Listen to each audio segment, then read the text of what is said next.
Chapter 17. From that day onwards, Rin Kiyono's attitude suddenly became cold. Apart from greeting each other, they didn't say anything else. Toru Watanabe learned his lesson and reflected on himself first.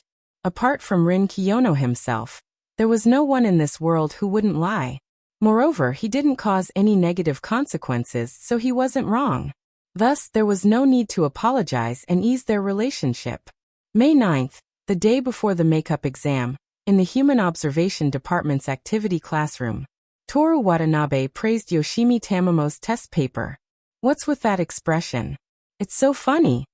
Yoshimi Tamamo giggled. Toru Watanabe pretended to be suspenseful and looked at her seriously. "Tamamo-san, guess how you did on the exam today?" "What are you doing? Just say it. Why are you pretending to be an old man?" Yoshimi Tamamo said casually, but her eyes were glancing at the test paper. Toru Watanabe raised 2 fingers. "B. Really?" Yoshimi Tamamo didn't care about the loud chatter around her, which made Rin Kiyono frown. "Wrong." Toru Watanabe said. "A2." Tamamo Tomomi was still doubtful. "Are you serious? You didn't deliberately change the wrong to right so that I can take the exam with confidence, right?" "Tamamo-san, I was born in a small village in Iwate Prefecture. The bus only goes there once every 2 hours. There are no shopping centers, no convenience stores, not even vending machines. The people in the village never drink coffee. The elevators only exist in the TV, and the cell phone signal is dependent on luck. It takes me a full 6 hours to travel 500 kilometers from home to Tokyo just to study.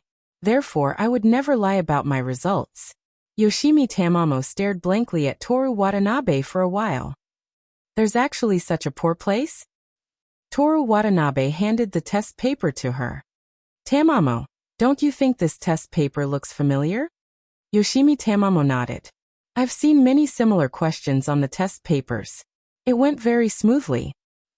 These are the English and history papers for the monthly test." Yoshimi Tamamo looked at him in disbelief. Toru Watanabe said solemnly, "Tamamo, the makeup exam is a piece of cake for you. What's the side dish? In short, it's very easy. I guarantee that I'll get at least B." "Really? Really? But I've taken the monthly test. That doesn't mean anything, does it? You don't remember at all, do you? That's equivalent to a new test paper. But there are a lot of questions on it that are exactly the same as the ones on the test paper. There are even original questions in history." "Of course." Toru Watanabe laughed. "I made the test papers according to the preferences of the teacher, who made the test papers. The more repetitive you feel, the more you'll be able to do in the makeup exam." The two of them looked at each other. Yoshimi Tamamo blinked her beautiful double eyelids. Toru Watanabe noticed something sparkling at the corner of her eyes. He didn't know what it was. He guessed that it might be eyeshadow. "Me," she pointed at herself. "Is there no problem at all?" "No. You have to be careful. If you get all the answers right, the teacher will suspect that you're cheating. Then what should I do?" Toru Watanabe raised his right hand like in class and said loudly, "Teacher, please give me another test paper." "Test paper, another one?" Yoshimi Tamamo was stunned for a moment. Then, she laughed until tears came out. "So interesting. Ahaha." After a long time, she wiped her tears with a very cute posture. "Toru, if I get 2 A's, I'll treat you to a meal." "It's my treat, Toru Watanabe pretended to be deep in thought. "Is there a budget limit?" "Less than 1,000 yuan. Looks like I can have a good meal. I'll have to check it out. I'll give you the answer later." Yoshimi Tamamo felt that it was funny. "It's only 1,000 yuan. What good food can you eat? How poor are you? Don't tell me you're always eating supermarket lunchboxes.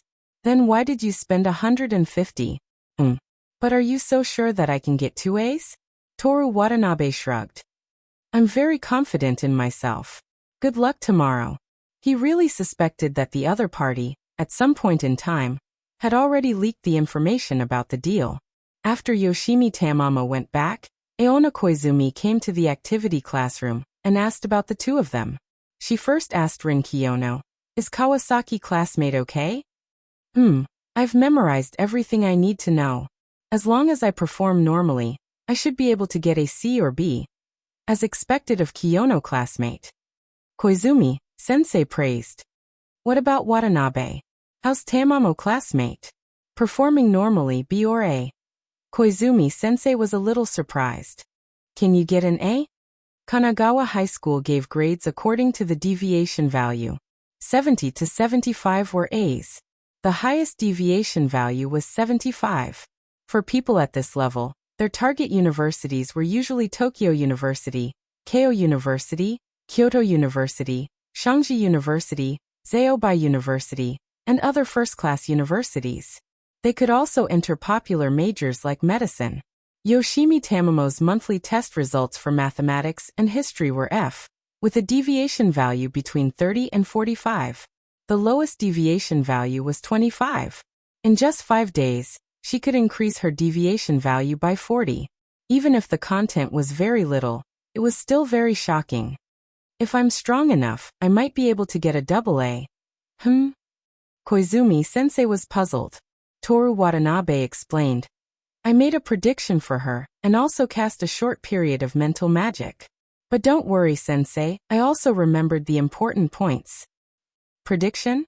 Mental magic?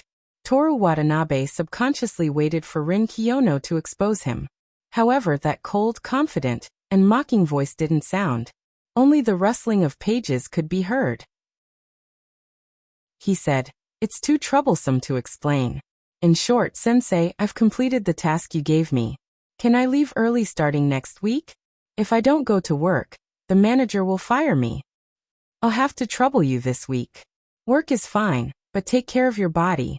Don't stay up late. You live alone. And remember to eat well for breakfast and dinner. Aona Koizumi warned. Koizumi-sensei, you will definitely become an excellent wife and mother in the future. How can you talk to sensei like that? Aona Koizumi picked up the hardcover book in front of Toru Watanabe and patted it on his head. It hurts, sensei.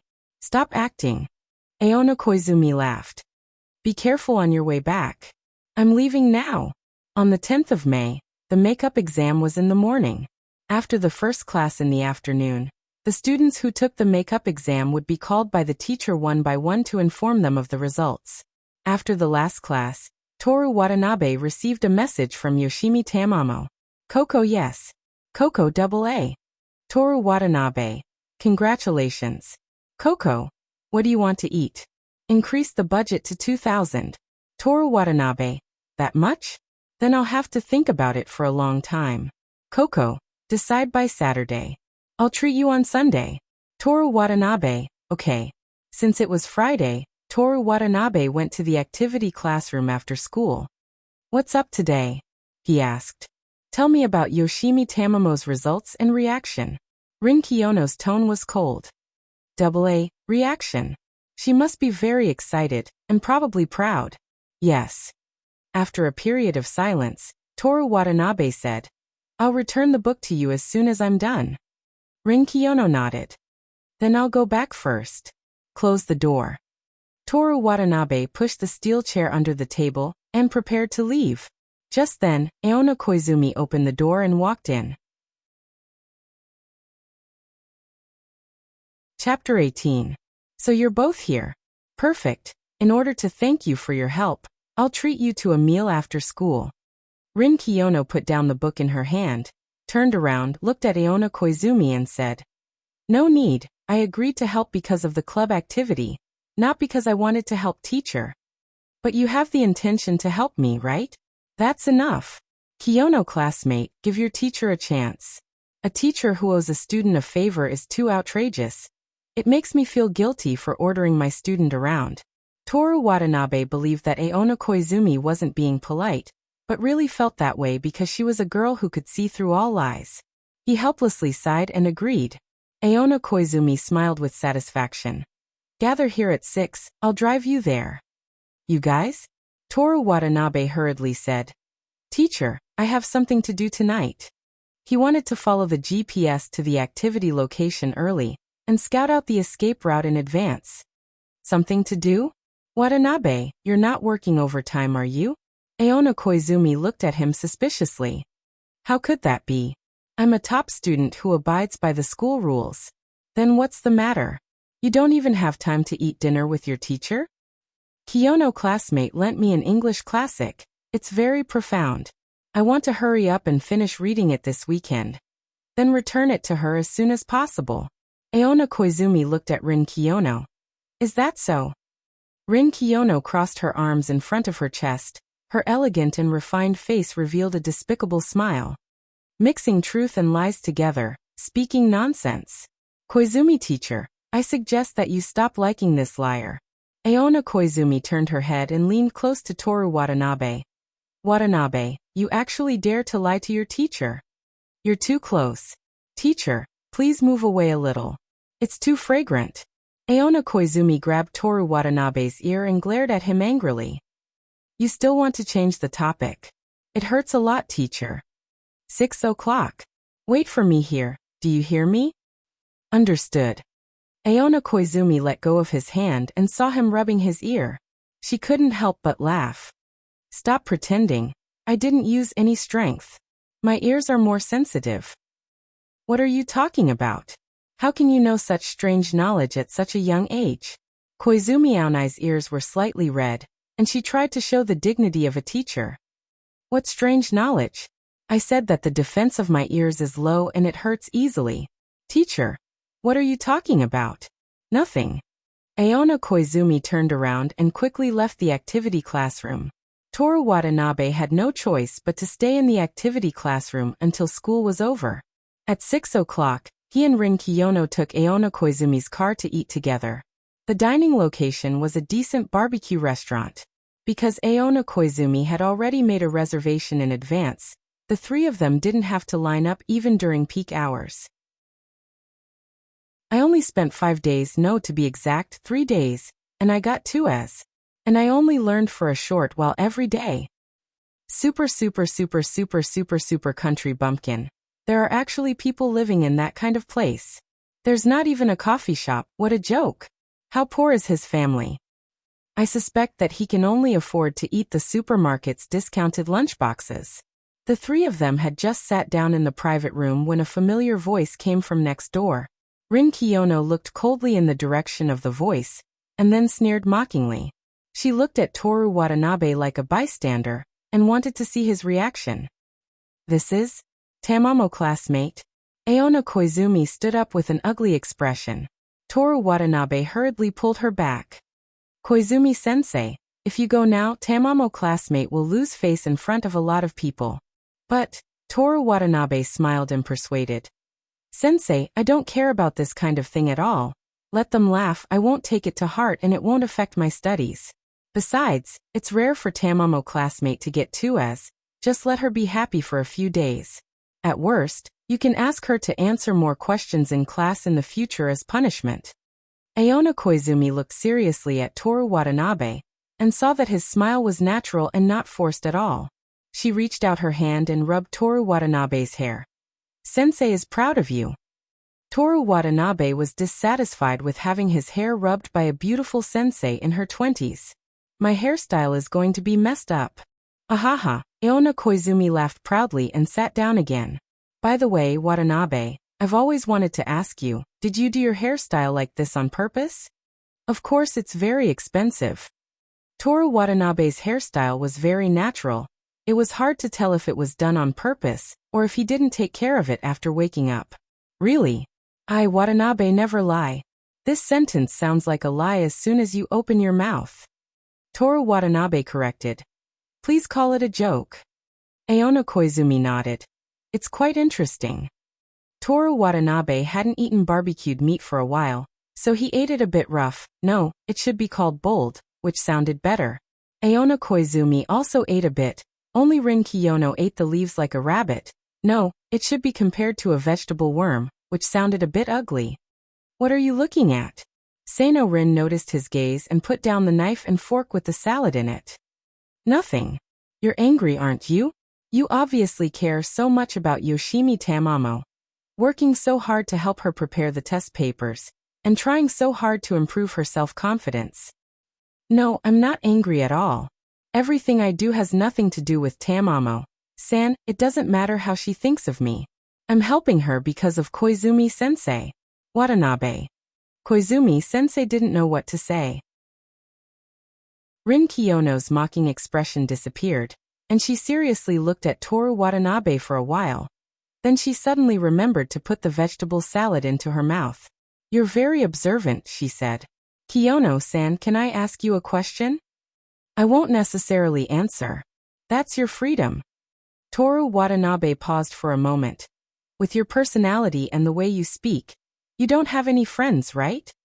As soon as he said this, Aona Koizumi immediately shouted, Watanabe. Then she looked at Rin Kiyono with an apologetic gaze. Rin Kiyono put down the knife and fork for the second time. You're right, I really don't have any friends. How about it, are you satisfied?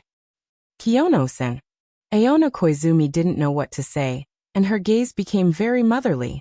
Then she looked at Toru Watanabe with a reproachful gaze, and asked him to apologize.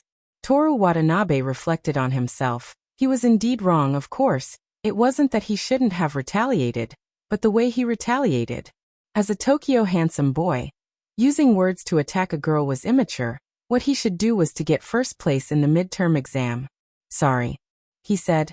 I think Kiyono-san, the reason why you don't have any friends is not because you can't find any, but because you don't want to compromise. You value friendship more than the average person. I'm not as good as you in this regard. Aona Koizumi sighed in relief, and suddenly she had a flash of inspiration and suggested, why don't you two just be friends? Toru Watanabe and Rin Kiyono looked at her in surprise. Watanabe is very smart, diligent in his studies, self-disciplined and self-reliant in life, and I can see that he has a good character when it comes to Tamamo-san. Kiyono-san, didn't you also say that Watanabe has observant value? Teacher. Watanabe, keep quiet. Toru Watanabe wrapped the roasted beef tongue on the grill with sauce and stuffed it into his mouth. Rin Kiyono looked at Toru Watanabe, who was wolfing down his food. I admit that as a human, he is a relatively ideal and excellent individual. Then, but teacher, as a friend, you can't just look at these things. My requirements are for people who will never lie, and he is obviously not one of them. Aona Koizumi was speechless, and said after a long time, it's fine if you can't lie between lovers, but can you relax the requirements for friends? No. Rin Kiyono refused. I never lie, so I have the right to ask others. And I don't force others to do this, I just do my own best. That's true, but Watanabe is really good. You two are very smart, and will definitely have a lot of common topics. Aona Koizumi's tone was excited, but the content of her words was pale, as if she was looking for something to talk about. Toru Watanabe felt very uncomfortable. What's going on with this atmosphere? A blind date? Or is she promoting an unpopular financial product called Toru Watanabe? Rin Kiyono seemed to have noticed his awkwardness, and showed a mischievous smile. That's true. If Watanabe classmate says that he is not a human, it's not impossible to be friends with him. After all, my requirements are a person who will never lie. A non-human is naturally not within this requirement. You're joking, right? Toru Watanabe said. Rin Kiyono crossed her arms and rested her chin on her hand. Didn't Teacher Koizumi say that you are very smart? Why is your memory so bad? Didn't I tell you when we met? I never lie. Joking doesn't count as lying. Seino Rin ignored him. Sensei, you've seen it for yourself. Our views are too different. We can't be friends. Aona Koizumi looked back and forth between the two, and said with a smile. No, I feel that you two will definitely become friends. Maybe even closer than friends. Toru Watanabe corrected her. Teacher, my goal is to be a civil servant. I'm not interested in the self-defense forces. I mean life comrades in arms. Aona Koizumi rubbed Toru Watanabe's hair hard. After dinner, Aona Koizumi sent Rin Kiyono home. As a boy, Toru Watanabe could only walk alone at night. After returning home, he took off his school uniform and changed into the clothes that his mother bought for him in junior high school. The quality of the clothes was very good, except for the light color. There was no damage at all. Because he bought it in the first place, it fit quite well. After confirming that there were no problems with the stun gun, alarm, and other equipment, he put them in his pocket, and the alloy steel extendable baton alone behind his waist. Start navigation. Chapter 19. Half an hour later, Toru Watanabe got off at Imperial Tea. He followed the GPS to the alley where the hooligan incident took place.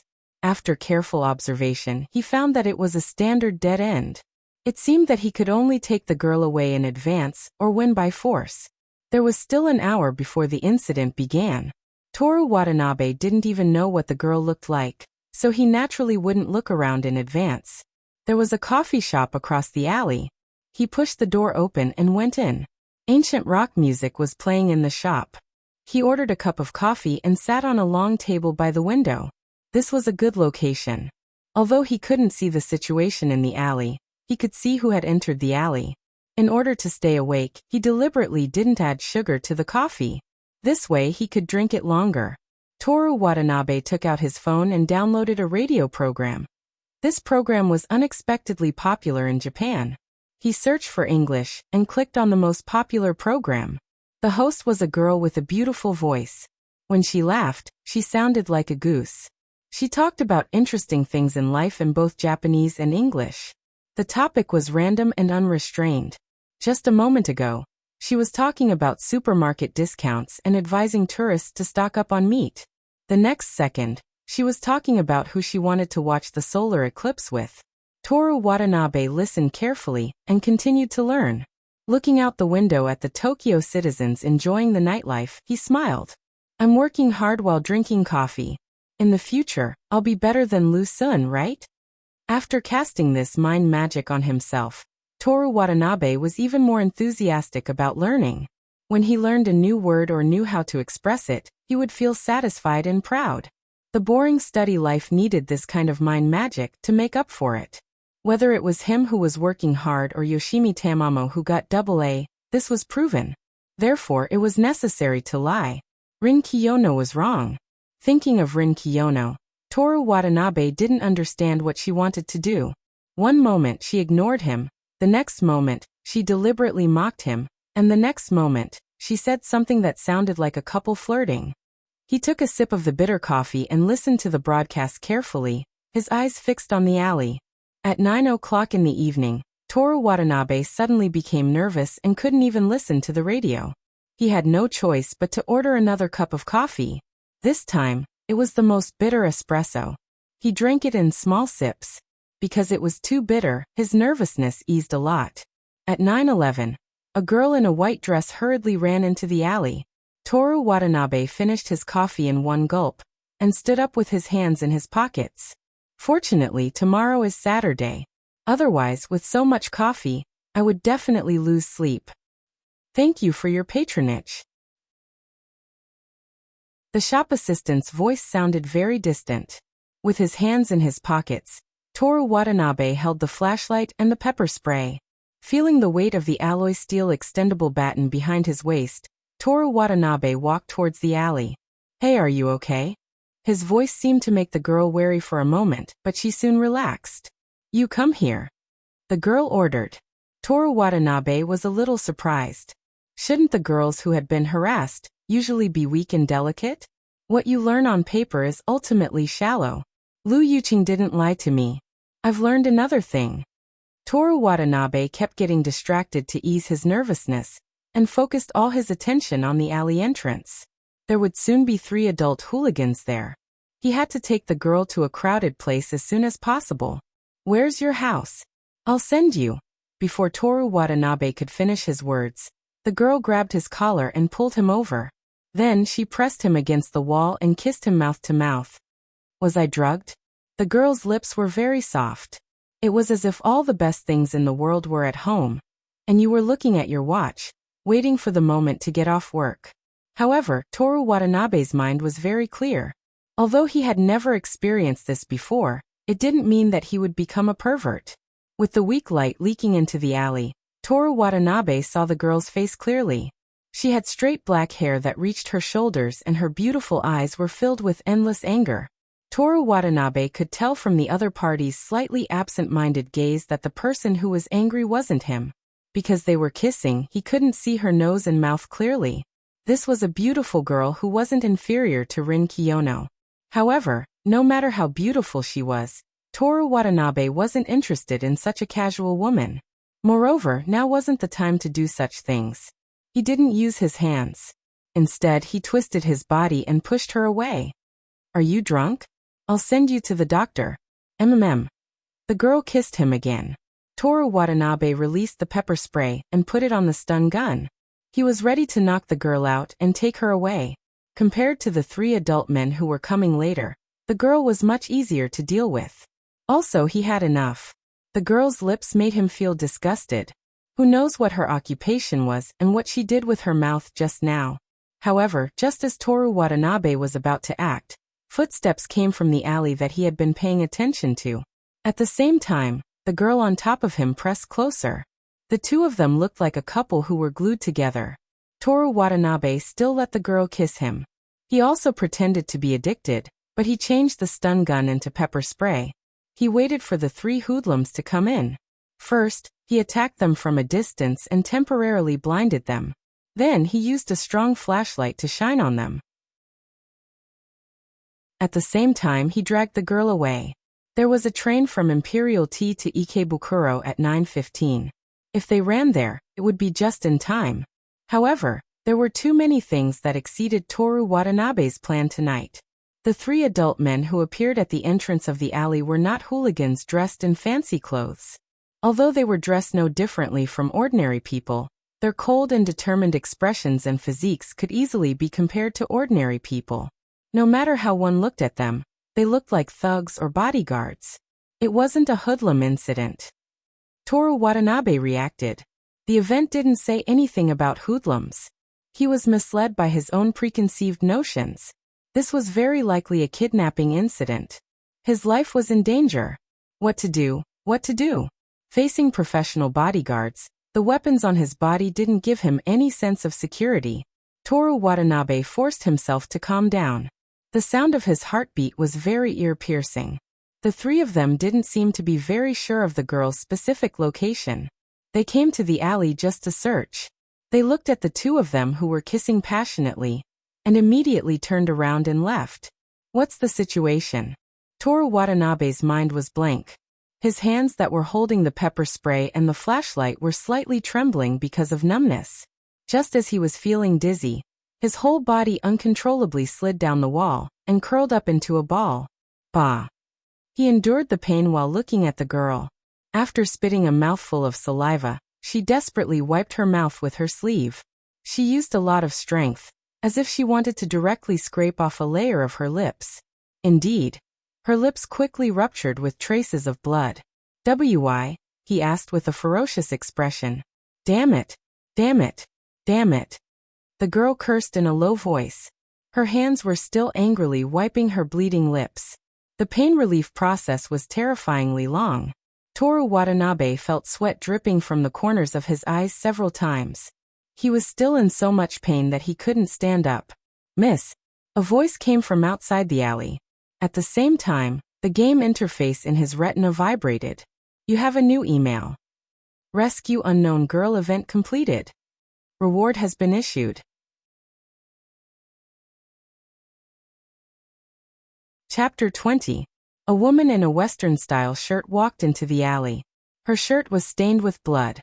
"Miss, I'm very sorry I'm late. Have you dealt with those people?" "Yes." The girl wiped her mouth again, and finally let go of her bloody lips. "Do you still have the medicine?" The woman in the shirt was stunned, but she immediately came back to her senses. "There's still one more bottle. Give it to me."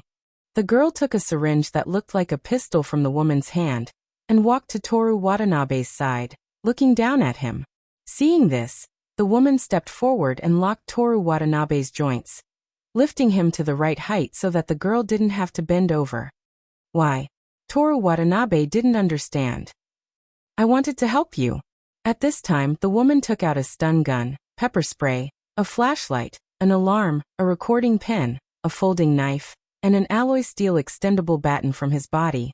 The items were piled together. The girl kicked the pile of weapons with her shoe, feeling that Toru Watanabe's behavior was ridiculous. A smile finally appeared on her gloomy face. She suddenly said playfully, "It's because you want to help me that I'm giving you such an easy death. You should thank me properly." Die. The girl was stunned for a moment. Then she laughed happily. "I say, you don't think I'll use anesthetics, do you?"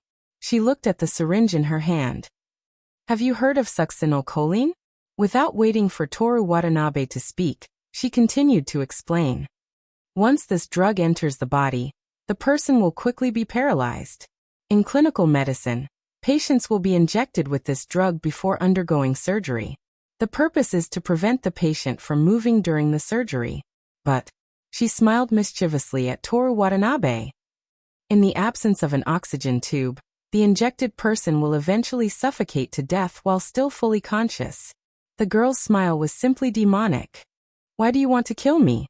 Toru Watanabe looked at the syringe, his voice trembling uncontrollably. "Damn it! Why is the mission of 100,000 points so difficult? No. Wasn't the event already over? Does the healing pill work on this thing? Why?" The girl's playful expression suddenly turned cold. She put the syringe against her lips. "You're the first man who dares to touch me." "It's clearly you." Before he could finish, the girl interrupted. "I was the one who took the initiative to touch you, but I can't kill myself. It's just like a bug and a person leaning against each other. No matter whose fault it is, it's only right to slap the bug to death, right?" Toru Watanabe looked at her expression. The cold sweat that had finally stopped after the pain subsided began to flow again. He was about to struggle and say something, but the girl had already lost her patience. "That's enough. Since you saved me, I've given you enough time to say your last words." As soon as the girl finished speaking, the woman behind Toru Watanabe pulled up his left sleeve and handed it to the girl. His fair arms reminded him of the pigs that were slaughtered during the New Year in the village when he was young. The pigs were just as fair. His father and other men in the village pressed them against an abandoned door, waiting to be slaughtered. The liquid in the syringe gradually decreased. After a while, Toru Watanabe began to have difficulty breathing, and his consciousness gradually blurred. However, he did not exchange for the healing pill. "I have to wait for them to leave before I can. It's so uncomfortable. Breathe. Only if they think I'm dead, nothing will happen to my home. Miss, the fingerprints have been cleaned. Call Mayano and ask her. Exchange. When Toru Watanabe woke up, he found himself still lying in the alley. His body seemed to have fallen asleep. Even the pain in his lower body was gone. He could not feel anything at all. Only the dust on his clothes and his sweaty underwear proved that everything that had happened was real. It seemed that the healing pill had worked. Toru Watanabe looked at the time on his phone. It was 9:30. He had been unconscious for about 15 minutes. The weapons on the ground were all gone. Was the enemy trying to make it seem like he had died of a sudden illness? Toru Watanabe did not have time to think too much. After confirming that there were no obvious guards outside, he pretended to be taking a walk and left the alley. Resisting the urge to go back to his rented house, Toru Watanabe purposely took the tram and took a long detour. He bought a set of summer clothes and checked into a hotel room to change into the new clothes. During this period of time, no one came to find him, so he let out a sigh of relief. After doing all this, he prepared to take the tram back to his rented house. Before he got on the tram, he threw the bag of old clothes into a trash can a dozen stops away from his rented house. The first thing he did when he got back to his rented house was to take out his phone and do some research on his future. He had to leave East Kyoto. Based on what happened to the crazy woman today and her attitude of killing people, she must have a very high social status. If it were not for the game, he might not have come into contact with this kind of thing in his life. In a metropolis with more than 10 million people, with the identity of a young girl, the possibility of her noticing a nobody like him was very low. But it was still too dangerous. If she found out that he was still alive, not only him, but also his parents in his hometown would be in trouble. After some research, he decided to go to the northernmost part of Japan, Hokkaido, where he would go to high school and university. Hokkaido University was also a first-class university. Succinylcholine. I Watanabe will remember this knowledge. Although Hokkaido University was famous for its veterinary medicine, its medical department was not bad either. He had to carefully study succinylcholine and let that crazy woman have a good taste of it. While he was studying, he also had to work hard to earn points. He would graduate from the medical department at the age of 24 and return to Tokyo for revenge. At that time, he should have become a very knowledgeable and powerful fighter, right? Kick in the crotch, joint lock. I Watanabe will also remember this. After preparing his escape route, he began to pack his luggage. First, he collected the clothes on the balcony, folded all the clothes in the closet, and put them in the suitcase. Then he had to prepare to transfer schools. It was easier to transfer schools in Japan. He called his parents in his hometown and said that he was not used to the big city of Tokyo and wanted to go to the relatively sparsely populated Hokkaido. Then he changed his target university to Hokkaido University. His parents did not agree, but asked him if he was bullied in Tokyo and was despised for being a country bumpkin. Really? No, just promise me. This is your son's once-in-a-lifetime request. I want to go to Hokkaido. After a while, the two finally agreed to call Aona Koizumi and tell her about the transfer. Half an hour later, Aona Koizumi called and asked him to go to school at 7 o'clock on Monday morning to hear his reason in person. Toru Watanabe agreed. He looked at the hardcover book on the table. This book also needs to be returned to its owner. Unfortunately, he has not yet fulfilled his dream of being a handsome man in Tokyo. On Saturday and Sunday, Toru Watanabe closed the door and watched The Great Gatsby in his rented apartment. He ate at the convenience store in the early hours of the morning. He refused Osamu Kanai and Keisuke Saito's invitation to go out and play. He also called the supermarket where he worked and resigned. Yoshimi Tamamo sent him a few messages about treating him to dinner, but he ignored them all. He hoped that she had good professional integrity and could be his girlfriend for a month. On Monday, he put on the Kanagawa High School's Western-style uniform for the last time and left early. He made an appointment with Aona Koizumi to meet at the teacher's office at 7 o'clock. Toru Watanabe arrived at the school gate at 6 o'clock. At this time, there was no one at Kanagawa High School. Usually, the earliest students would arrive at school at 7 o'clock. There was only a black car. He saw it parked in front of the school gate from afar. When he got closer, he felt a sense of luxury. Even Toru Watanabe, who didn't know about car brands, was sure that the car was expensive. But what he wanted the most was a bumper car. When school just started, he wandered around Tokyo alone. In Shibuya, he saw a group of middle-aged uncles driving bumper cars. They looked so proud. Toru Watanabe envied them for a while. He didn't know if there was such a ceremony in Hokkaido. As he thought about these random things in the morning, Toru Watanabe turned the corner and entered the campus. His heart skipped a beat. Kanagawa High School's building was a long road from the school gate. In the middle of the road stood a tall oak tree. The leaves of the May oak tree were lush and green, like a screen. Toru Watanabe saw the tree for the first time at the end of March. He thought, if someone happened to come from behind the tree, they would definitely bump into it. Fortunately, all vehicles were prohibited in the school. At this time, a group of people wearing black clothes, black pants, and black sunglasses walked around the edge of the oak tree and entered his sight like a movie scene. A girl wearing Kanagawa High School's uniform was surrounded in the middle. She had shoulder-length hair and a bored expression. One of the female black-clothed people whispered something in the girl's ear. The girl raised her head. She saw Toru Watanabe. Her bored expression froze for a moment, and then it became lively. There was a faint smile between her eyebrows, as if she had found something interesting. The group bypassed Toru Watanabe and went straight. Toru Watanabe wanted to pretend that nothing had happened and continued to walk to the destination, the teacher's office, but he couldn't help but turn back. The back door of the luxury car was open, and a black-clothed person was waiting by the door. In the luxurious back seat, the girl crossed her slender legs and looked at her fingernails in boredom.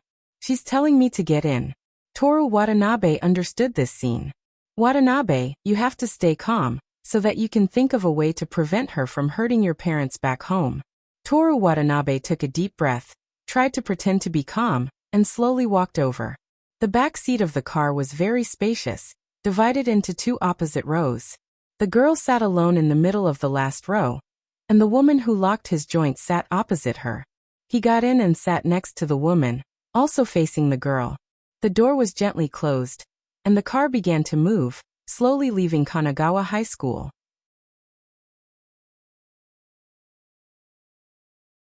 Chapter 21.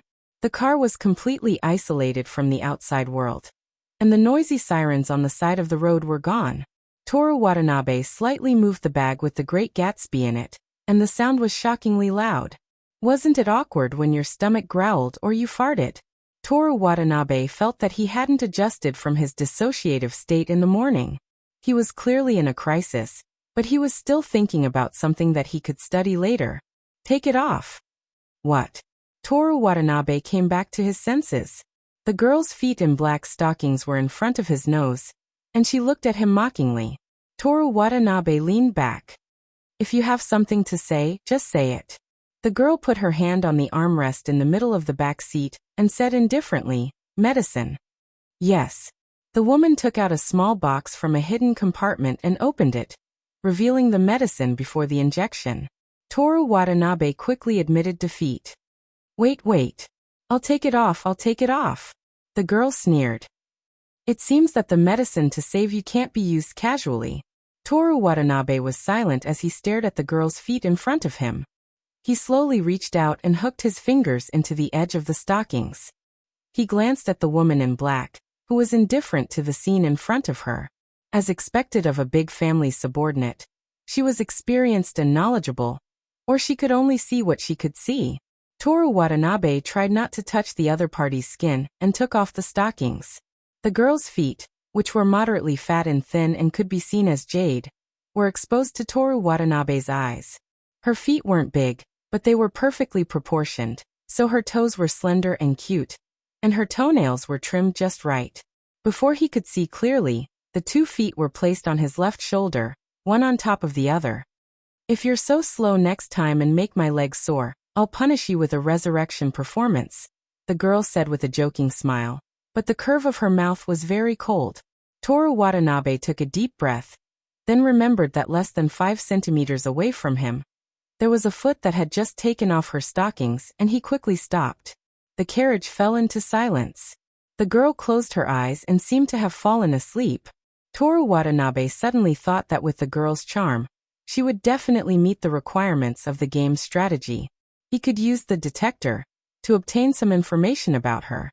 This would reduce the number of revivals to 1, but if he didn't think of a way to deal with this woman, no matter how many healing potions he had, he would still be at her mercy. Exchange detector. His remaining 2,000 points were instantly halved. Toru Watanabe's gaze moved up from the bottom of his feet, stopping at the girl's pleated skirt for 2 seconds. It was actually black. Then he saw her full chest and finally, his gaze landed on her beautiful sleeping face.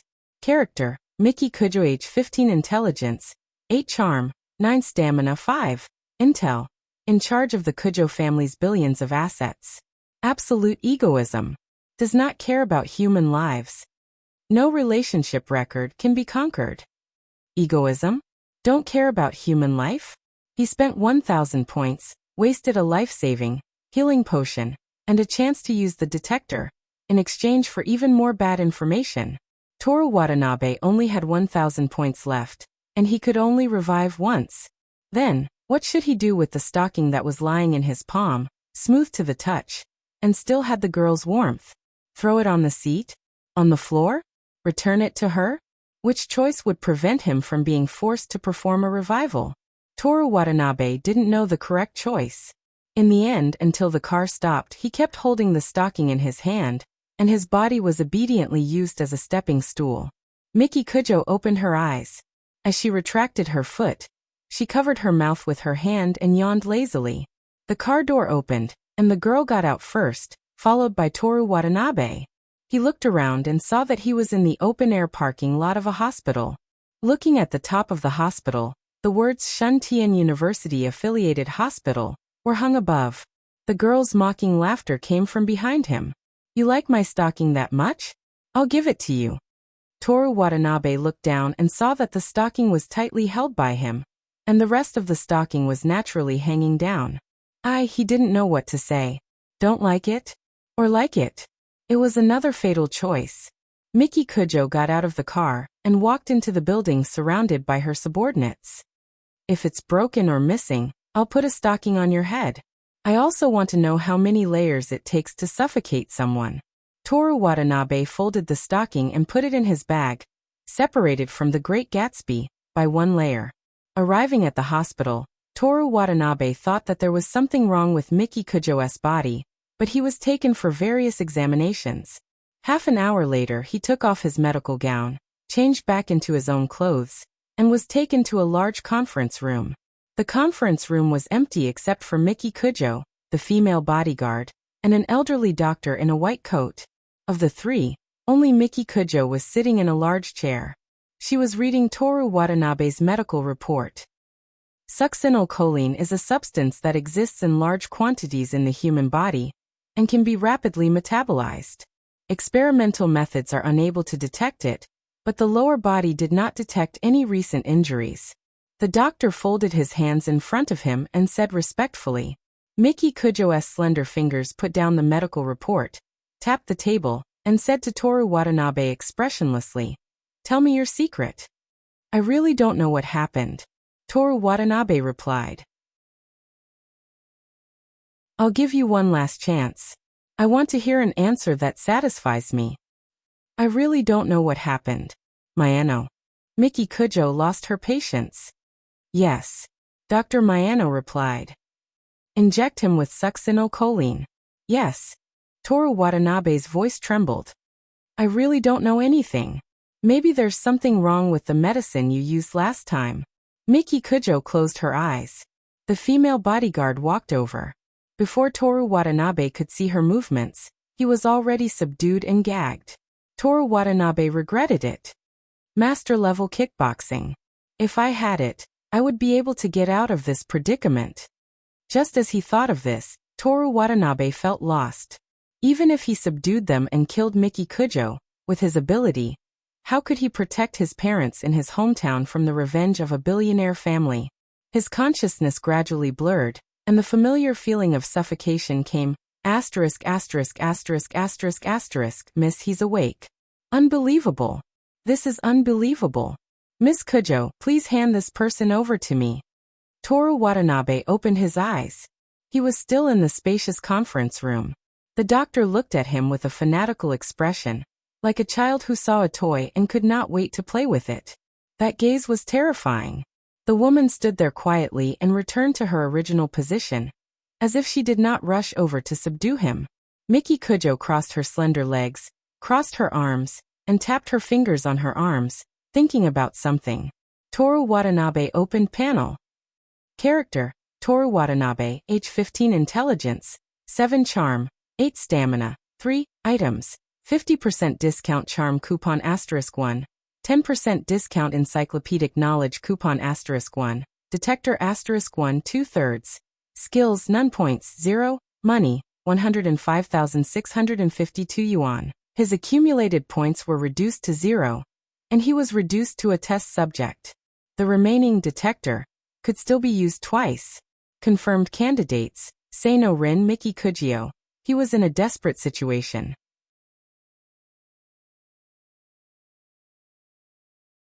Chapter 22. Miss Kujo, please give him to me. The doctor said excitedly. This body is a treasure. It can heal injuries and resist succinylcholine. It will definitely make a breakthrough in medicine. Miki Kujo finally opened her eyes. Kill him, Shizuru. Yes. Toru Watanabe shouted. That has nothing to do with my body. I can give you the medicine, but when you give it to me, a living test subject is more valuable. Miss Kujo, please. Shizuru, what are you doing? Why did you take me? Miss Kujo, spare me. I helped you deal with so many corpses. I can continue to help you. Please let me go this time. Toru Watanabe was stunned as he looked at everything in front of him. The female bodyguard called Shizuru replaced the syringe on him with a new bottle. Dr. Miyano, who was struggling and screaming for help, was easily subdued by her with one hand. Then the injection. The skin on his face started to turn red as the medicine took control of his respiratory tract. Death. Miki Kujo looked at the body and said casually, "I usually send the people I kill to this hospital. Dr. Miyano is responsible for the death certificate of acute heart failure." Toru Watanabe looked at Miki Kujo. "You killed him?" "No. Dr. Miyano will do anything as long as he has the money for his research. He is a very useful tool."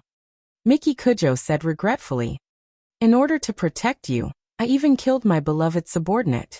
Kujio Miyoshi supported her face with her hands. Her expression was like flipping the pages of a book. It changed from pity to, "I'm willing to give up everything for you. You owe me a life. You have to repay me." Watanabe from Iwate Prefecture, who wants to be the handsome man of Tokyo. Toru Watanabe swallowed and said in a low voice, "As long as you don't hurt my parents." Medicine. Toru Watanabe took a deep breath. That medicine is very precious. Even if you have money, you need to be alive to spend it. But I can give you as much money as you want. Hand over the medicine. Miki Kujo felt bored. She planned to kill Toru Watanabe after getting the medicine and formula. She was already used to the success of money, and was tired of the same business model. "I don't want money. What do you want? Tell me." Miki Kujo looked at him with half-opened eyes. "I want you to be my girlfriend." The woman called Jing Lu quickly glanced at Toru Watanabe, and then returned to her original state. Miki Kujo froze for a moment, then laughed happily. She pressed her hand on her flat stomach and said, "You're quite interesting. Okay, I'll let you be my boyfriend." Very good. Whether it was Yoshimi Tamamo or Miki Kujo, these people who didn't have a player identity didn't take a casual promise to heart. Miki Kujo's strategy complete. Player receives 200,000 points. Check-in days. Yoshimi Tamamo 17 days. Miki Kujo 1 day. 200,000 points. For a moment, Toru Watanabe almost forgave the woman in front of him for killing him twice and kicking his crotch once. "I, Watanabe, am smart and never slack in my studies. I have a clear goal in life. Now that I have 200,000 points, it's hard to imagine how great I'll become. Now is not the time to think about this." Toru Watanabe looked at the shopping mall. The master-level kickboxing was very tempting, but he resisted. This ability might allow him to kill the two women in front of him and walk out of this meeting room. But what about the group of bodyguards downstairs? With the other party's power, it was very likely that they had guns. Then there was the Kujo family whose assets were measured in trillions. These 200,000 points must be used carefully. Directly spending 100,000 points to buy kickboxing was definitely not the best choice. Use 50% charm voucher to exchange for 1 point of charm. 50% charm voucher has been used, 5,000 points deducted. Please select a specific charm point. Smile. Sincere, convincing, friendly, sweet, false, bitter, beautiful. In an instant, the almost transparent blue panel filled the entire office. Toru Watanabe almost fainted. He quickly shrank it like a window. Smile, click to expand category. Voice, click to expand category. Eyes, click to expand category. Body, click to expand category. Temperament, click to expand category. Personality, click to expand category. Personality was first excluded. He, Watanabe, was destined to be great. His personality was already impeccable. He didn't have time to hesitate. Smile. Beautiful. Player's charm increased to 9. Miki Kujo had no interest in Toru Watanabe, who was shocked by her words. She sneered. "Okay, my boyfriend, take out the medicine." Toru Watanabe came back to his senses and tried to smile. Okay. It was a smile full of magical colors, making people happy and mesmerized. People would fall in love with the boy's lips, nose, eyes, and eventually, the boy's entire person because of this smile. It was incredible and unreasonable, just like the person you liked who showed an irresistible preference for you. Toru Watanabe looked at the stunned Miki Kujo and Shizuru with satisfaction. He would use this charm to stabilize the other party and get the check-in reward. At the same time, he would continue to improve himself. The Kujo family was just, "I'll just kill you." Miki Kujo's tone was cold and her expression was terrifying. Well, what? What went wrong? She was clearly mesmerized just now. Toru Watanabe began to sweat. Ha ha ha, this pitiful expression is indeed more pleasing to the eye. Watanabe, next time you dare to smile, I'll fix your mouth like that and let you laugh as much as you want. After saying that, Miki Kujo waved her hand impatiently. Hurry up and take out the medicine. Toru Watanabe picked up the bag on the conference table. It had been searched, but as he expected, Miki Kujo's stockings were still in the way. He deliberately folded them with a special method. With Miki Kujo's resistance to others touching her body, the men in charge of searching the bag didn't dare to touch the stockings. He took out the stockings and pretended to put his hand in. Putting his hand into a girl's newly worn stockings in front of her would be a very embarrassing and exciting thing in normal times. But now Toru Watanabe was only worried about what would happen next. Miki Kujo maintained the posture of holding her head with one hand. You actually hid it in here. It seems that you didn't really like my stockings just now. How should I punish you? Chop off one of your toes. The motionless Jing Lu unknowingly had a sharp dagger in her hand and walked towards Toru Watanabe. I like it. I really like it. Really? I like stockings the most. Especially yours. I believe you. Miki Kujo smiled beautifully. Put it in your mouth. What? Toru Watanabe suspected that he had heard wrong. Seems like you don't like it enough. Jing Lu was still 1 meter away from Toru Watanabe, and Toru Watanabe could clearly see the HP bar on the dagger. Although a man should know when to yield and when to stand tall, it was obviously not the time to yield. Kill these 2 people, call my parents immediately, and tell them to leave the village. Exchange master level. Ahaha, look at you, half of your face is white. You're quite cute. Miki Kujo laughed and waved her hand, and Jing Lu put away the dagger and returned to her side. Toru Watanabe breathed a sigh of relief. If possible, he would try not to spend his precious points on kickboxing, which could only be used for fighting, even if he really wanted this ability. If he wanted to take revenge on this woman, he must have the ability to deal with the entire Kujo family. Kickboxing was not bad, but it wasn't the most important. He originally wanted to rely on charm to make her fall in love with him, but he failed. Maybe his charm wasn't enough, or she didn't like, smile seductive. If only he knew what kind of men she didn't dislike. Damn it. Useless detector. What was the use of it except to know if she could be conquered or not? Exchange healing medicine. This was the first time Toru Watanabe materialized an item, and he used it directly the first 2 times. When he took his hand out of the stocking, he saw the real appearance of the healing medicine.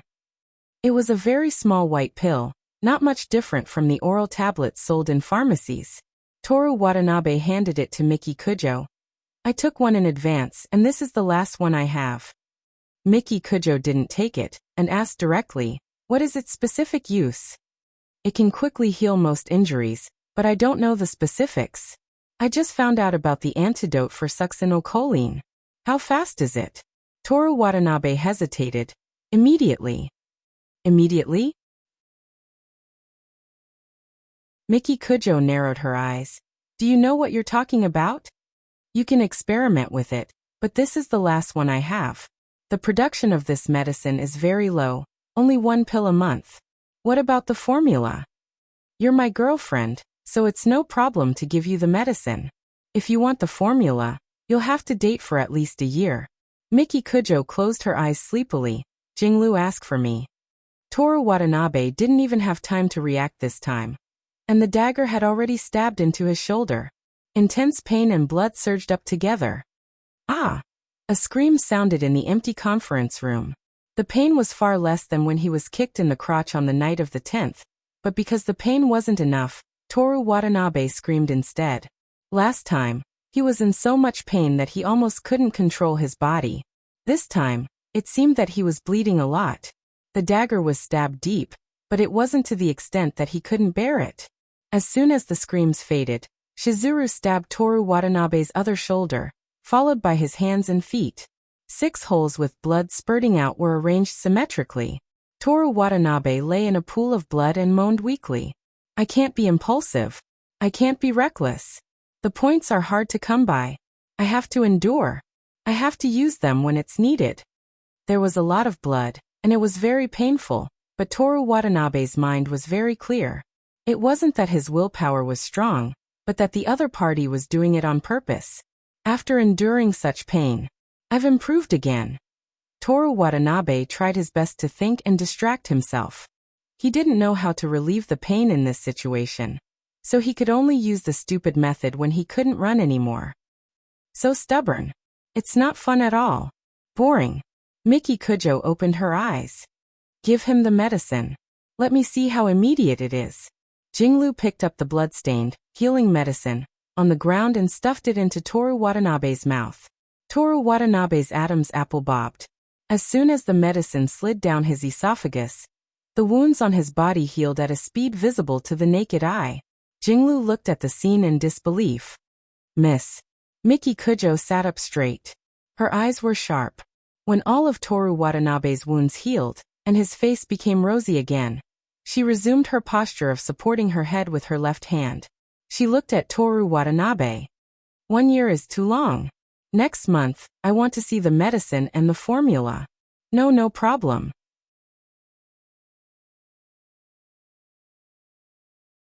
Chapter 23. The tram from the hospital to the school was packed with people. Toru Watanabe's feet almost couldn't touch the ground. But such a typical scene of daily life in Tokyo couldn't bring him back to the real world. Dr. Miyano was confirmed to have died of heart failure on the spot. Miki Kujo's expressionless men in black skillfully cleaned up his blood. For a moment, Toru Watanabe, who was swaying along with the tram, felt dizzy. Where am I now? Where am I going next? And what am I going to do after I get there? The tram arrived at the station, and he numbly followed the crowd out of the station. Standing on the ramp to Kanagawa High School, he finally came back to his senses when he saw students in school uniforms fooling around. Stepping into the school again, Toru Watanabe walked around the tall oak tree and arrived at the teacher's office. Aona Koizumi had been waiting for him for a long time. Why are you so late? She immediately asked when she saw Toru Watanabe. The two agreed to meet at 7 o'clock, when the school was empty and they could talk about business. It was already 8 o'clock, and the morning shift was about to start. Sorry, sensei, I'm used to waking up at 7:30. Toru Watanabe said embarrassedly. Really? Aona Koizumi didn't believe him. We'll talk about this later. What's with the transfer? Did someone bully you? Or are you having difficulties? Sensei. What's wrong? Toru Watanabe's sudden increase in volume scared her, and the teachers sitting close to them also looked over. I'm not going to Hokkaido. Aona Koizumi was confused. Watanabe, what's going on? You can tell me anything, and I'll find a way to help you. I want to stay in Tokyo for sensei. Also, I lied just now. For me? Aona Koizumi's fair oval face began to redden under the gazes of her colleagues. She wasn't in the mood to care about the transfer, so she quickly changed the topic. What did you lie about? The reason why I'm late is because I stayed up all night to study English. I like Hokkaido, but I like you, Koizumi, sensei, even more. The classroom and office were silent. Huangzi had a mouthful of water in his mouth and forgot to swallow it. Toru Watanabe, the elderly math teacher, pushed his reading glasses up his nose. The middle-aged female teacher, who was watering the flowers on the balcony, kept the watering can tilted for a long time. Koizumi Aonai blushed and stood up at once. Watanabe, what are you talking about? Teacher Koizumi, come here for a moment. The principal, who had nothing better to do and was always patrolling his territory with his hands behind his back, was attracted by the noise and came over to greet them at the office door. Toru Watanabe was about to faint. He had only wanted to find a random excuse to cover up the fact that he had transferred schools and was late for school. Why did the principal suddenly appear? Kanagawa High School was very open about love. Although he hadn't seen it with his own eyes, Toru Watanabe heard from Osamu Kunai that there were boys who publicly confessed to girls. The teachers would laugh and watch the show. But between teachers and students, It was absolutely forbidden. He quickly explained. Principal, I like teacher Koizumi, sensei as a teacher and a student. It means that I respect her very much. The principal looked at the two people standing together. The teacher was young and beautiful, and the student was somewhat youthful, but also handsome. However, no matter what the student thought of Aona Koizumi herself didn't seem to have that kind of intention. And the male student longed for the beautiful female teacher. This was something that no one could stop. He put his hands behind his back and gave a warning look to Aona Koizumi, and let them go.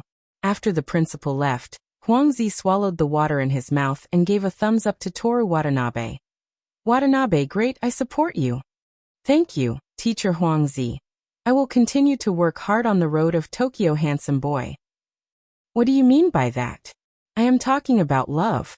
You and Aonai's age difference is only. Huangzi. Aha, I'll go get a glass of water. Huangzi took a sip of water and left. Before he left, he smiled at Toru Watanabe. Come on, young man. This was what Toru Watanabe understood the meaning of the smile. Toru Watanabe returned a youthful smile. The meaning was, thank you for your support, but it's really not what you think it is. Huangzi was stunned and looked at him blankly. Then he came back to his senses and put the glass on his lips. He didn't drink and just walked away. Ha! Toru Watanabe couldn't understand what this action meant. Aona Koizumi had a headache and sat down again. What do you want me to say about you? You almost got me killed. I'm sorry, teacher. But what I said is true, whether it's learning English or respecting and liking you. Aona Koizumi blinked quickly, then turned his face and looked at the potted plant on the table. He said, it's good that you don't want to transfer. Go back, the morning meeting is about to start. Okay, then I'll go back to the classroom first. Goodbye, teacher. Oh right, remember to tell your family about the transfer. Okay. Toru Watanabe turned back and smiled. Watanabe. Is there anything else, teacher? You. Aona Koizumi looked at him from the corner of his eyes. Can you not smile like that? Toru Watanabe was stunned and reacted. He actually forgot about this. The charm that he exchanged for in order to survive, the charm that he thought was useless. Smile, charming. Don't get me wrong. I'm not saying that your smile isn't pretty, or anything else. What I mean is, be more natural. Maybe it's because I slept on my stomach last night, and my face is numb. Toru Watanabe rubbed his face. I see. Although studying is important, you should also remember to rest well. Smile, charming, didn't seem to be completely useless after all. It made Aona Koizumi so flustered that she even believed in such a reason. However, apart from her identity as his English teacher who was destined to be great in the future, Koizumi Aonai was just an ordinary woman, unlike Kujio Miki, who was born in an elite family and had a strong will. To prevent himself from laughing, Toru Watanabe walked back to the classroom while rubbing his face. The classroom was very lively on Monday morning. Everyone was chatting about what they did on Saturday and Sunday, where they went to play, and whether they finished their homework. He had just sat down when Osamu Kanai and Keisuke Saito surrounded him. Watanabe, good morning. Good morning. What's wrong with your face? Toothache. Keisuke Saito let out an ah in understanding. A toothache is really unbearable. You can't eat and can't sleep well. Is it that painful? Osamu Kanai didn't believe him. Is it as painful as being hit by a baseball on your toes? The toothache is worse, right? No. No matter how I think about it, it's worse being hit by a baseball on my toes. Stop arguing. Being kicked in the crotch is the worst. Toru Watanabe would never say that out loud. The three of them chatted for a while before Aona Koizumi walked in. Everyone, please return to your seats. The class meeting is about to begin. Toru Watanabe looked out of the classroom window. The early summer morning breeze blew the white clouds and crows flew over the barbed wire of the tennis court. He could hear Ms. Koizumi's tireless teaching and occasionally hear the siren of the tram passing by Siga Station. This was the world of a normal person. Kidnapping, succinylcholine, bleeding by a dagger, billion-dollar rich heiress, men in black. These things didn't exist here. However, Miki Kujo left in a car and let him go back to school. Needless to say, The expression on her face was still lingering in his mind. Perhaps to Kujo's family, as long as they paid attention. Locking a poor country boy in a cage was no different than locking him up in Eastern Kyoto or Japan. Using encyclopedic knowledge 10% discount coupon to exchange for encyclopedic knowledge. Encyclopedic knowledge 10% discount coupon used. 10,000 points deducted. Player receives encyclopedic knowledge. He still had 184,000 points left. In June, there would be a new item that could be purchased, 5 new random skills, and a 1-month check-in reward from Tamamo no Mami, and a 1-week check-in reward from Yuji no Mami. Very good. His chances of survival were great. Toru Watanabe took out The Great Gatsby from his bag. He finished the book in a hurry. Other than learning that by perfecting yourself, you can make most things easier, and a bunch of English words, it didn't leave a deep impression. He flipped to a random page and looked out the window for a second. Insti the crimson room lumid with light. Ta man. And. What happened to encyclopedic knowledge? To memorize the first sentence in 1 second, he could have done it himself. Toru Watanabe held the book and read it carefully this time. Then he looked at the ceiling. Insti the crimson room ******* arms. When we. This time, Toru Watanabe memorized half a page and was very satisfied. Miki Kujo, I am growing at a speed and effort that you can't even imagine. When I become famous, it will be time for you to feel pain. Watanabe. Huh? Here. Even if it's a class meeting, you have to listen to the teacher. What are you reading with your head down? I'm reading an English classic. Only Koizumi-sensei's English class. I can't help but want to. Okay, sit down. Okay.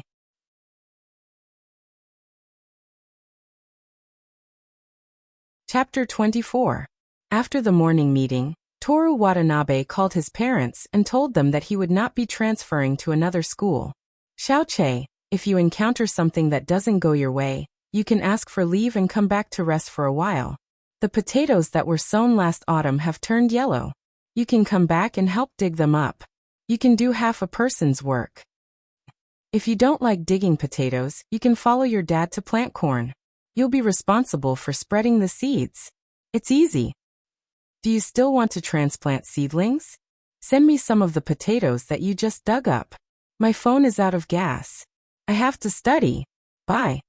After hanging up the phone with his mother, who was probably still asleep, Toru Watanabe took out a $500 coin and bought a can of iced cola from the vending machine.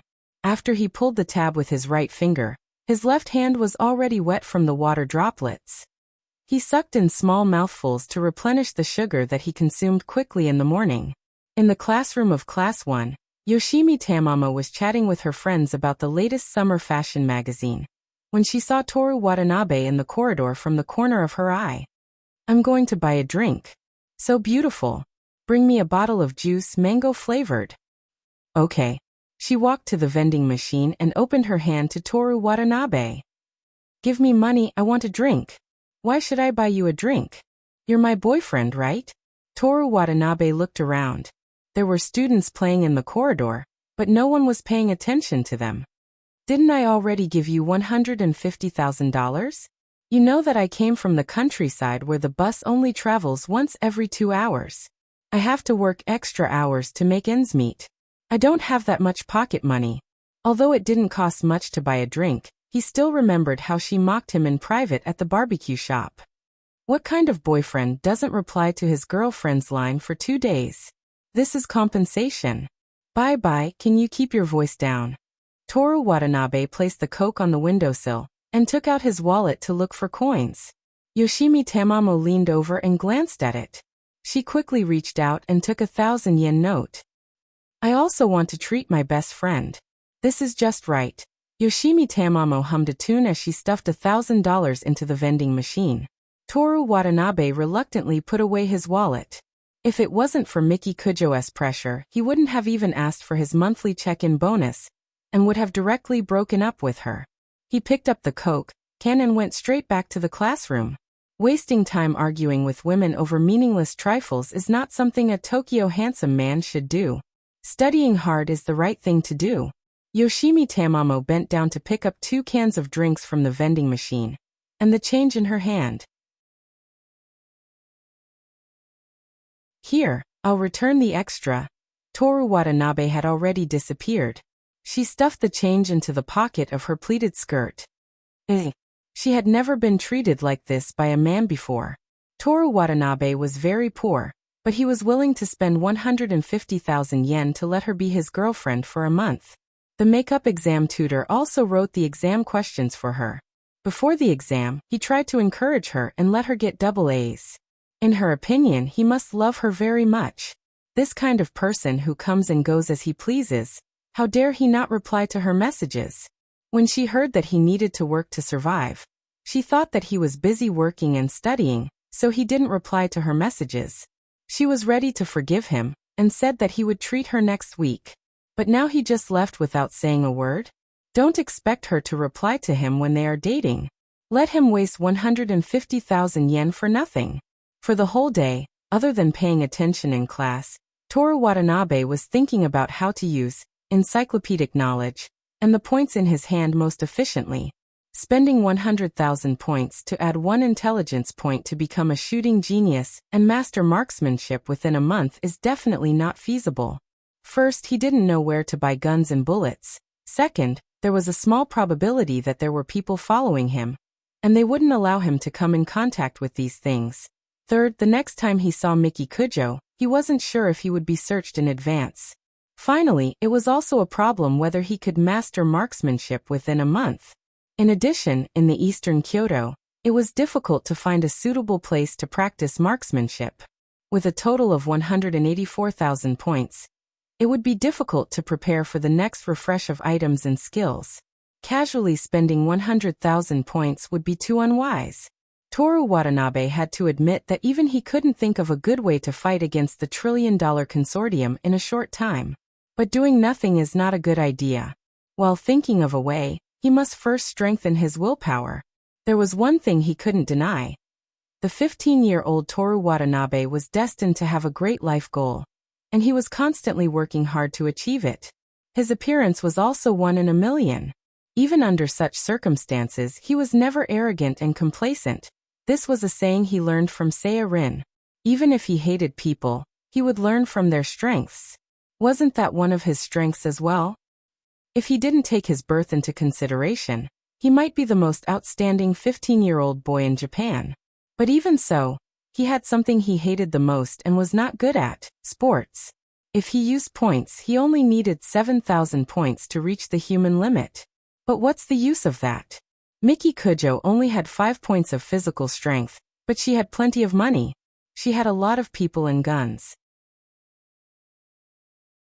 He could fight against 10 unarmed people, or even 50 people, but could he survive against 10 people with guns? It's very difficult. This is not a movie. No matter how hard a human works, they can't compete with guns. Toru Watanabe didn't want to waste his points on physical strength until he had enough points to not be afraid of guns.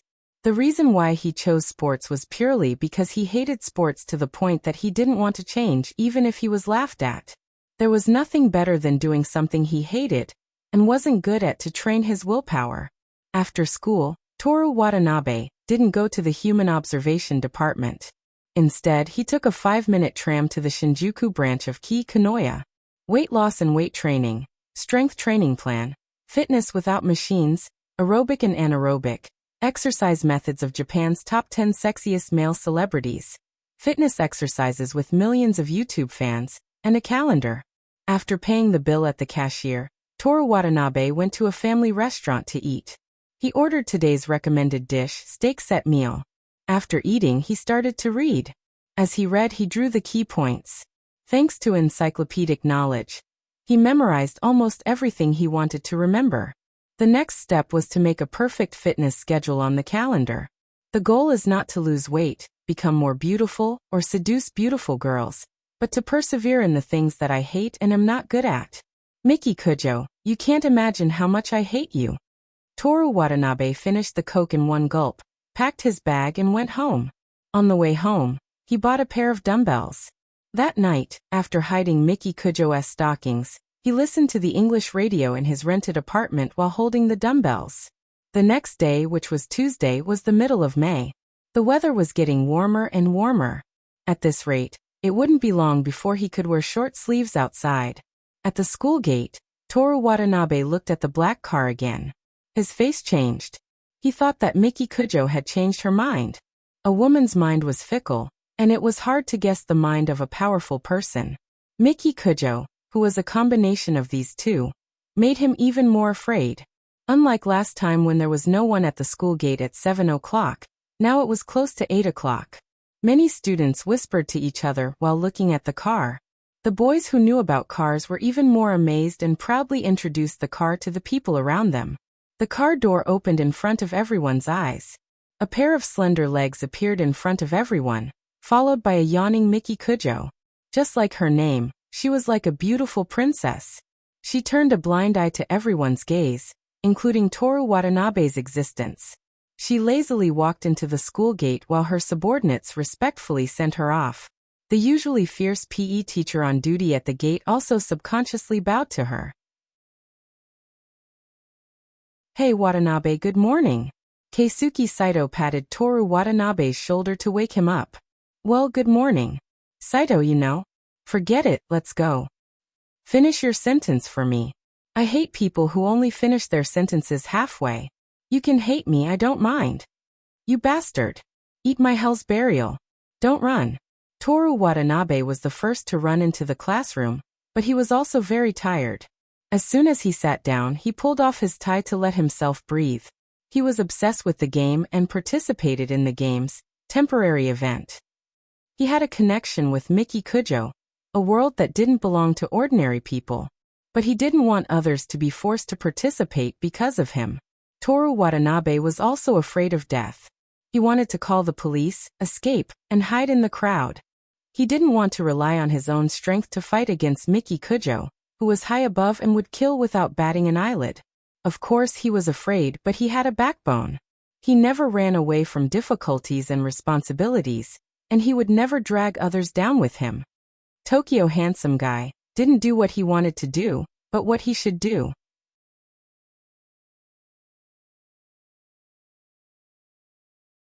Chapter 25. Keisuke Saito also quickly ran into the classroom. He threw his bag on the table, took out a book from his drawer, and fanned himself. "The weather is getting hotter and hotter. I'm already sweating after running a few steps. When can I change into the summer uniform?" he complained. June. Yesterday, because he was a bit excited about receiving encyclopedic knowledge, Toru Watanabe accidentally memorized the entirety of the Kanagawa High School student handbook. How to dress, how long the boy's hair was, how short the girl's hair was, what month was the school's anniversary, when the cultural festival and sports festival were. He already knew everything. Because of this, he hated Rin Kiyono even more. To create a club, there must be at least 5 people, and there must be a clear consultant, name, department head, and activities. The activities must be in line with the school's spirit of creativity and vitality. One person, the Human Observation Department, using strength to provoke other clubs and observe their reactions, Toru Watanabe was so jealous that he was about to get plasmolysis. In addition, plasmolysis refers to the phenomenon of the protoplasm shrinking and separating from the cell wall, when a well-developed vacuole is immersed in a hypertonic solution.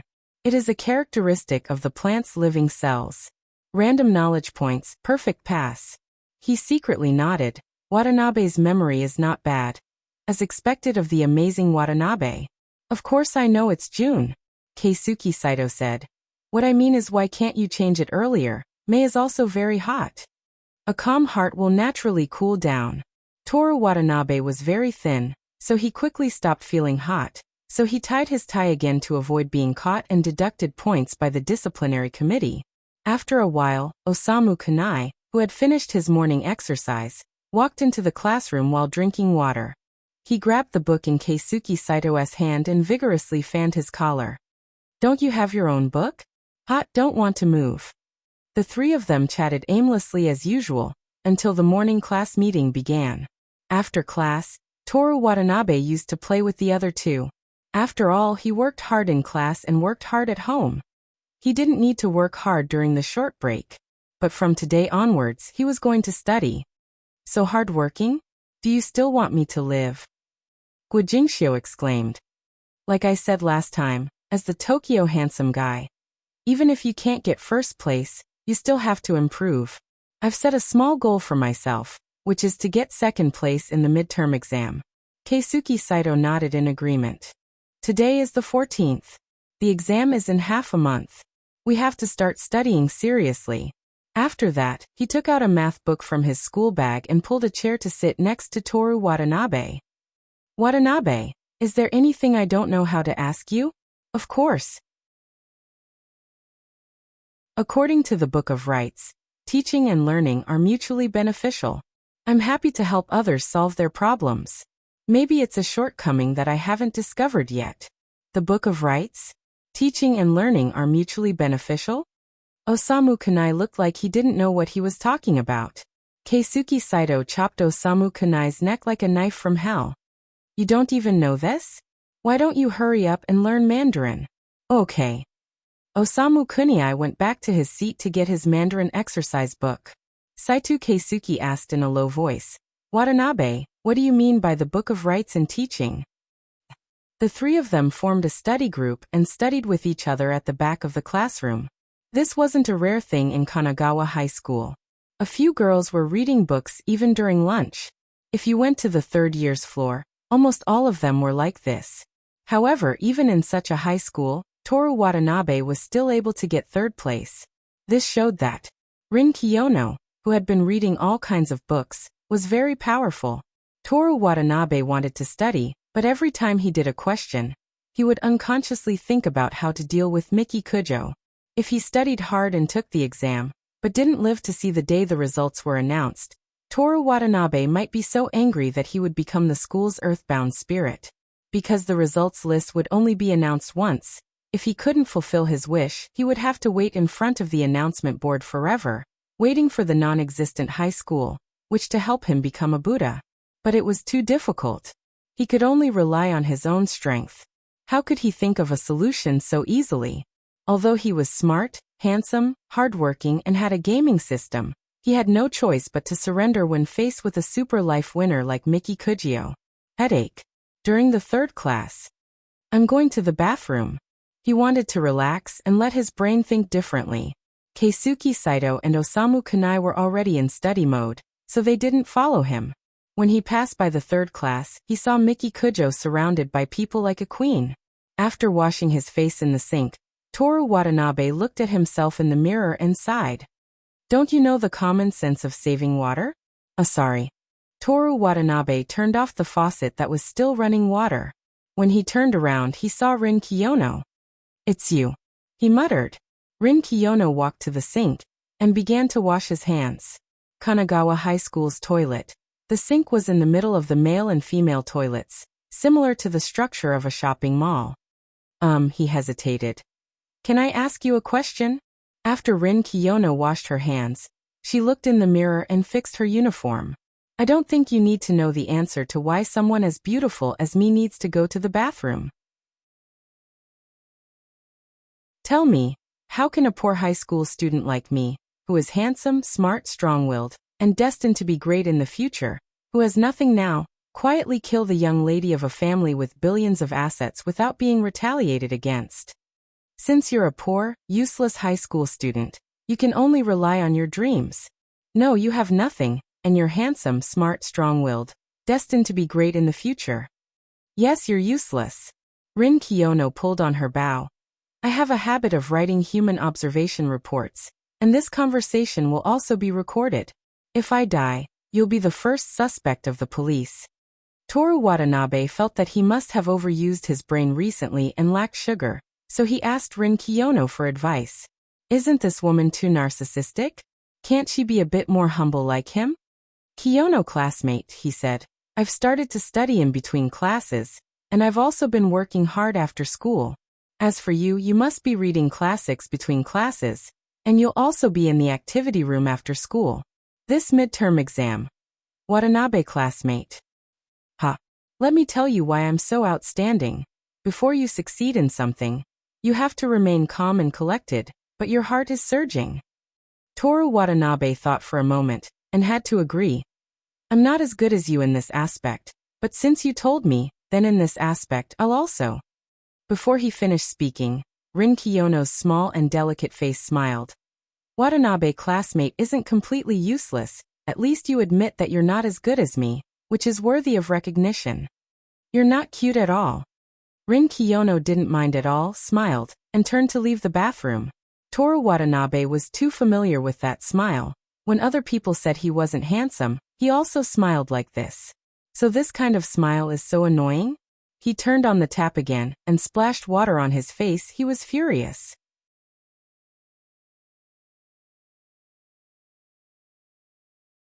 Chapter 26. Friday quickly arrived. Toru Watanabe studied during the day and exercised at night while listening to the radio. When the free trial ended, he even charged for membership. Toru Watanabe didn't have high expectations when it came to food and drink, and he rarely went out to play. The money he saved was all used to buy books and study. When he was tired from studying, he had been thinking of ways to deal with Miki Kujo. At school, he tried his best to avoid bumping into her to prevent her from ruining his daily life. After school today, he went to the Human Observation Department. Walking in the overhead corridor, he heard the sound of the wind department practicing. After experiencing life and death, he had been studying and thinking about survival this week. It felt like the last time he heard it was a long time ago. But as always, he could recognize the sound of the oboe at a glance. In the activity classroom of the Human Observation Department, the beautiful girl Rin Kiyono, who had nothing but beauty and wisdom, seemed to have pressed the pause button. She was in the same posture as when he left last time. He took out The Great Gatsby from his bag. I finished reading the book. Here you are, thank you. How was it? I learned a lot. It's a good book. If possible, I hope that one day in the future I will be the one to translate it perfectly. You're ambitious. This is only the beginning. Tokyo handsome guy is much greater than this. Rin Kiyono sighed softly as if she couldn't stand it. What's up this week? Toru Watanabe didn't care about the insult to his life's ideals. Before you succeed, you have to remain calm and full of excitement. He, Watanabe, was so excellent that he could understand any principle as soon as he heard it. Rin Kiyono closed the hardcover book in her hand. Answer a few questions for me. That's all? You don't need to trouble any clubs? First question. Rin Kiyono ignored his teasing. This week, do you want to come to the activity classroom? Toru Watanabe was stunned. Why would I come? To see me? Not at all. Rin Kiyono rested her chin on her hand and pondered for a moment before continuing. Second question. Have you thought of me often this week? Why? Beautiful, cute, and smart. Answer the question. No. Lies. Rin Kiyono revealed a satisfied smile. Toru Watanabe couldn't believe his ears. Ah. Did I think of her often? Thinking about it carefully, it seemed that there was such a thing. He treated her as a goal to catch up to. Whenever he was tired from studying, he would always think of the other party's smug and ugly expression after failure. However, these were all unintentional and unimportant matters. He didn't think of it as missing the other party. Third question. Have you fallen for me? To be honest, Toru Watanabe was speechless. Kiyono-san, you really should go to your family's mental sanatorium with beautiful scenery and many small animals to rest for a while. Rin Kiyono's face turned cold. Answer the question. No, not at all. Not at all. Rin Kiyono was lost in thought for a long time. After a while she muttered. Playing hard to get is indeed a foolish method. Even you can't deal with it. Playing hard to get? Toru Watanabe finally reacted. Recently, you've been cold for a while, and then you've been saying disgusting witty things. Was it all just playing hard to get? Watanabe-san, you're not stupid. Rin Kiyono was as serious as a doctor informing a patient of the results of a physical examination. After saying this, she inexplicably felt proud. I never lie, so you can hold your head high. Watanabe-san, you don't need to feel inferior just because you only got third place. What's the purpose of playing hard to get? Toru Watanabe had already learned to ignore certain things this woman said. To make you fall for me. Why? Human observation. And after I fall for you, I'll kick you out of the human observation department. Falling for me is a common trait among humans. There's no observational value. I won't fall for you in 3 years of high school. You're really confident. Rin Kiyono flipped her lead powder black hair and said with a smile, You have to be careful. Even I'm afraid of my own charm. Toru Watanabe smiled. Is that so? This was a smile full of magical colors. It made people happy and fascinated. Because of this smile, people would fall in love with the teenager's lips, nose, eyes, and eventually, the teenager's entire person. It was inconceivable and unreasonable. It was just like the person you liked, showing an irresistible preference for you. Rin Kiyono was stunned for a moment. Then she murmured, So that's how it is. Toru Watanabe didn't hear what she said clearly. Just as he was about to ask, he saw Rin Kiyono slowly smile at him. This smile. Watanabe-san, are you moved? Not yet, Kiyono-san. Rin Kiyono put away that smile that was like a summer breeze that Toru Watanabe was reluctant to part with. The corner of her mouth changed into its usual arrogant angle. Watanabe-san, do your best. Don't fall in love with me when you can't even last the first semester. If you keep this up, it won't happen for the rest of your life. Is that so? I'm looking forward to it. Rin Kiyono said confidently. Toru Watanabe, who was cursing smile charming in his heart, was about to end the conversation and leave the activity classroom. At this moment, there was a knock on the door. Rin Kiyono said, Please come in. The door was opened. Aona Koizumi walked in. The person behind her made Toru Watanabe's expression turn ugly. It was Miki Kujo. Kiyono-san, let me introduce you to a new member. Miki Kujo-san. Kujo-san, please introduce yourself. Miki Kujo looked at the two people in the activity classroom. She smiled meaningfully and said, Interesting. Kujo-san, please introduce yourself. Aona Koizumi reminded her again. Sensei, both of them know me. Really? That's great. I heard from your homeroom teacher that Kujo-san hasn't been to school for a month. I was worried that you wouldn't have any friends. Aona Koizumi's beautiful and naive oval-shaped face smiled. Sensei. Rin Kiyono's expression was cold. Please allow me to reject her application to join the department. Why? Tell Kujo-san the conditions to join the Human Observation Department, Rin Kiyono said. Toru Watanabe blinked. She definitely wasn't talking to Miki Kujo. Since her tone was so impolite, she naturally wasn't talking to Koizumi-sensei. In other words, she was talking to him? Since you're the department head and asked me to leave early, I'll act as your mouthpiece for once. Toru Watanabe cleared his throat. First, you have to read the requirements before the interview.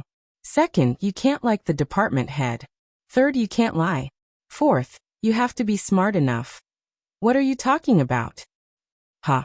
Toru Watanabe looked at Rin Kiyono unkindly. I was wrong.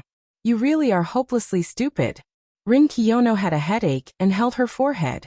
Then, she put down her hand and crossed her arms. She looked straight at Miki Kujo. There's only one condition to join the Human Observation Department. I think you have observation value. Sensei. Miki Kujo said to Aona Koizumi. You just told me about the school rules. Apart from the fact that students have to join the club, the official club must have at least 5 members, right? Yes, that's right.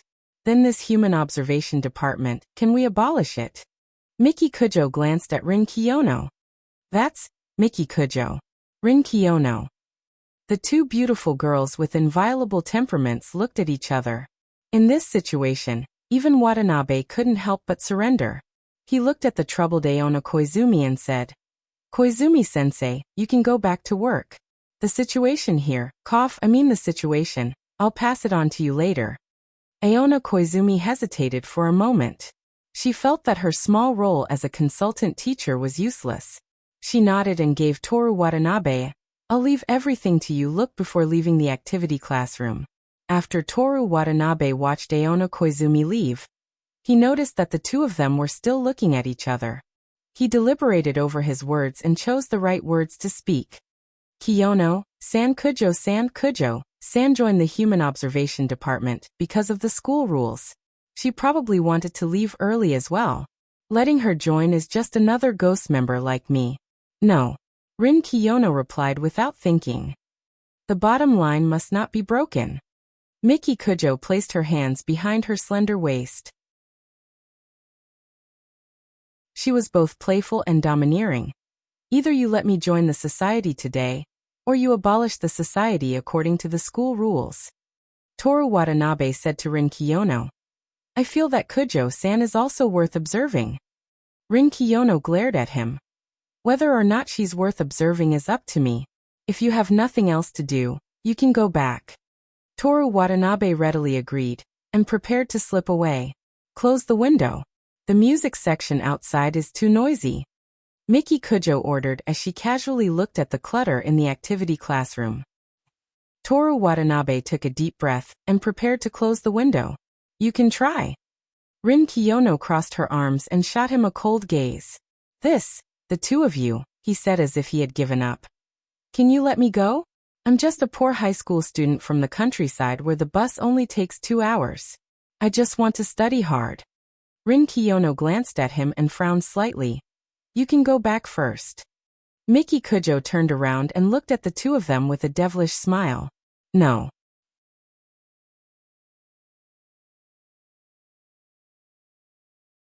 Chapter 27. At this moment, the music department outside the window seemed to have entered a short break, and the activity room fell into an anxious silence. Toru Watanabe loosened his tie, feeling a little stuffy. Continuing to argue will only waste time. Miki Kujo suggested with a devilish smile. How about this democracy? There are 3 people here, and we will decide by voting. Democracy? Toru Watanabe almost laughed out loud. He didn't dare to vote against it. If possible, Toru Watanabe definitely didn't want Miki Kujo to join the Human Observation Department. But even if he voted against it, Miki Kujo would go back on her word and put pressure on the school to abolish the unruly Human Observation Department. Not only that, she would also cause trouble for him. Although it wouldn't be life-threatening, there was a high possibility that he would rather die. This was why Miki Kujo was so confident in proposing democracy. He couldn't just sit around and wait for his death. He had to think of a way to prevent Miki Kujo from joining the Human Observation Department without taking her anger out on him. I feel like, Toru Watanabe said, democracy is good, but for a genius girl like you, a poor high school student like me who has nothing to his name, getting the same right to vote, isn't that bad? What do you think? Rin Kiyono didn't know if she agreed with him, or if she felt that voting would be disadvantageous for her. Toru Watanabe looked back and forth between the two girls. This is a school matter, and you're both students. How about we use the results of the midterm exam in half a month to decide? Just in case, he added. You shouldn't be afraid of each other in this regard, right? Toru Watanabe's clumsy method of provocation was seen through by the two girls at the same time, but it didn't matter. Whether the method was clumsy or not had nothing to do with whether it was successful or not. Okay. Miki Kujo nodded. The strong go, and the weak follow orders. I like this way of using strength to speak. I have no objections. Rin Kiyono was as confident as ever. I have another condition. Miki Kujo pointed at Rin Kiyono with her slender right index finger. Apart from being able to enter the ministry, the position of the head of the ministry will also be decided based on the results. Rin Kiyono was absolutely confident that he wouldn't lose, so he agreed. Miki Kujo was about to leave, but before she left she said, because of the school's rules before the midterm exams, I'm temporarily part of the Human Observation Department? Forget it, he's a member of this club. She walked to the door. But it's only temporary, because I'll be a minister soon. It is indeed temporary. Rin Kiyono replied indifferently, then sat back down and picked up the hardcover book as if nothing had happened. 3 minutes after Miki Kujo left, Toru Watanabe left the Human Observation Department. He heaved a sigh of relief. At least before the midterm exams, he wouldn't have to worry about Miki Kujo. He looked at the time. It was already 4 o'clock. He was about to go to the teacher's office to tell Aona Koizumi about today's results, then go home to study and think of countermeasures. Miki Kujo was like a sharp knife. The tip of the knife was pressed against his back. He could only live by constantly moving forward. When he arrived at the teacher's office, he recounted what happened just now. "Thank you, Watanabe. It's great that I can solve this problem with my grades." Aona Koizumi sighed in relief.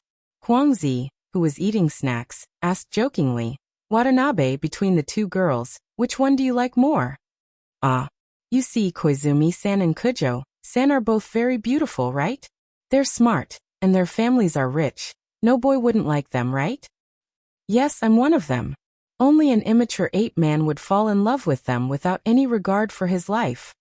Toru Watanabe was at the forefront of human evolution. He was smart, handsome, and never slacked off. He was destined to be amazing. How could he like them? "Don't be shy." Huangzi walked over and bumped Toru Watanabe with his shoulder without any dignity of a teacher. "Could it be that you really like Aonai?"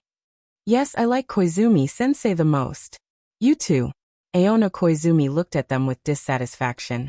"Watanabe, you can like Koizumi-san, Kujo-san, or any other girl, but you must be loyal." "Don't worry, sensei. I've remembered the last rule of Tokyo handsome guys.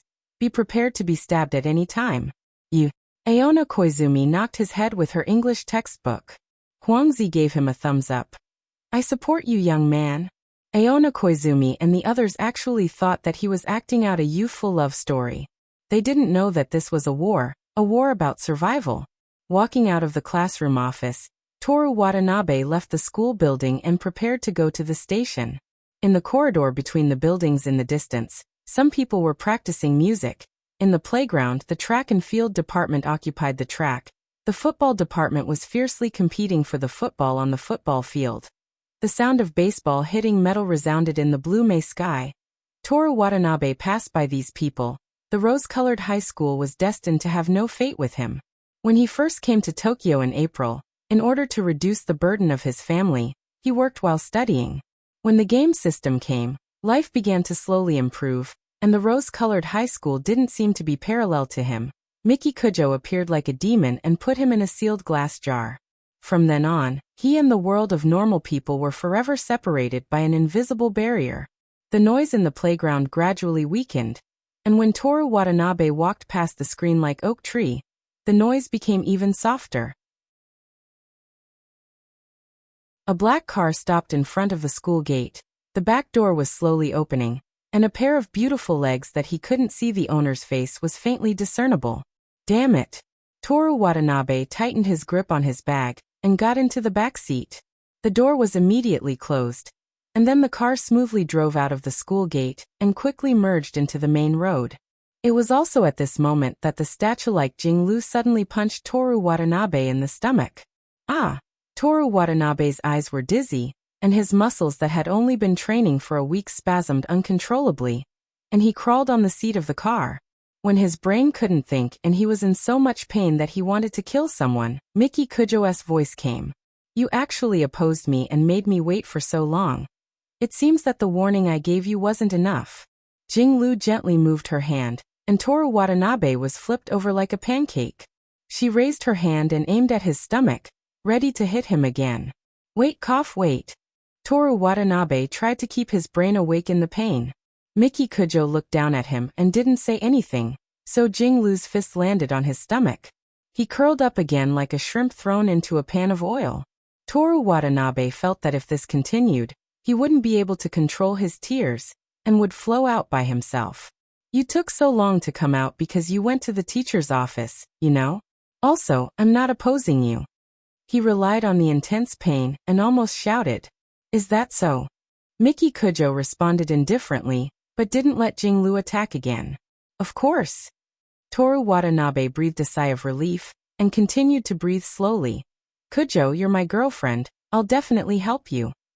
Miki Kujo snorted, amused. Toru Watanabe looked up at Miki Kujo, who was crossing her slender legs.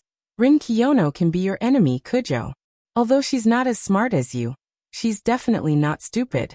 She definitely won't agree to something like voting. That's not a reason for you to oppose me." Miki Kujo said cruelly. Jinglu raised her fist again. Wait, I was wrong. I was really wrong. Toru Watanabe was scared.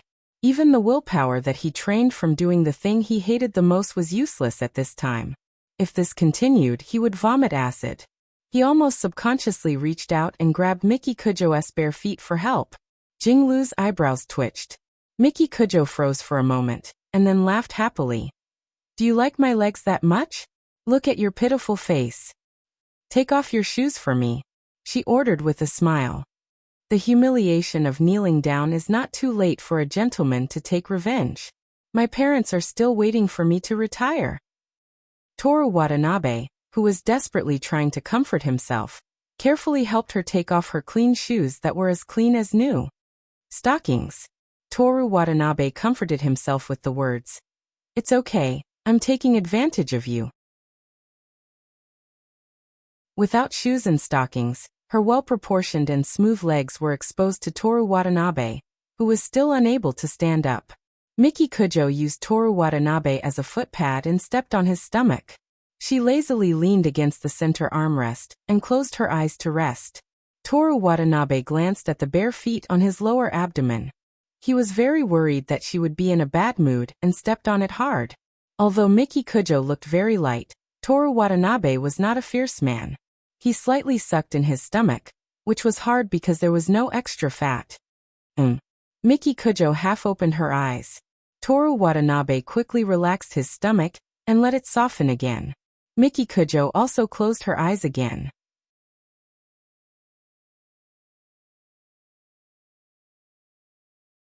Chapter 28.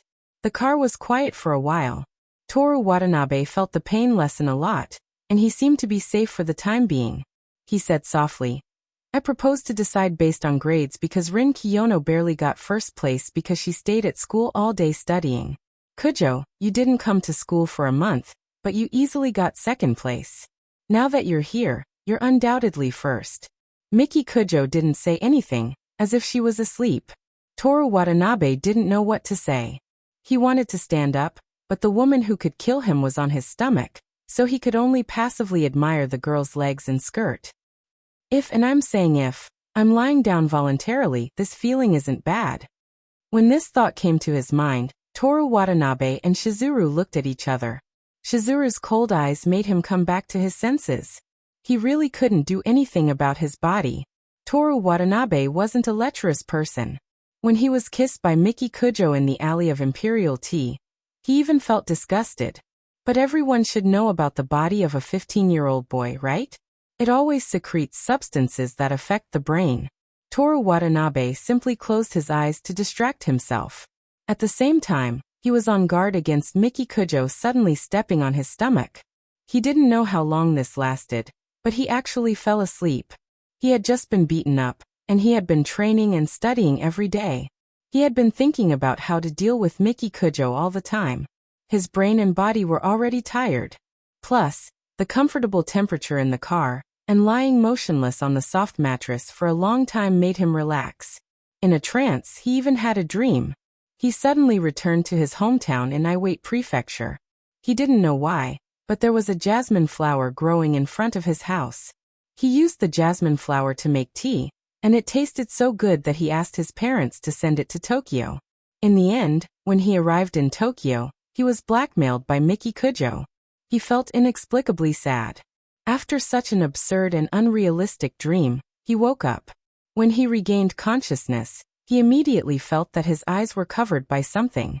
He was shocked and subconsciously reached out to remove the thing covering his eyes. It went smoothly. His hands were not tied. This was a small park by the roadside.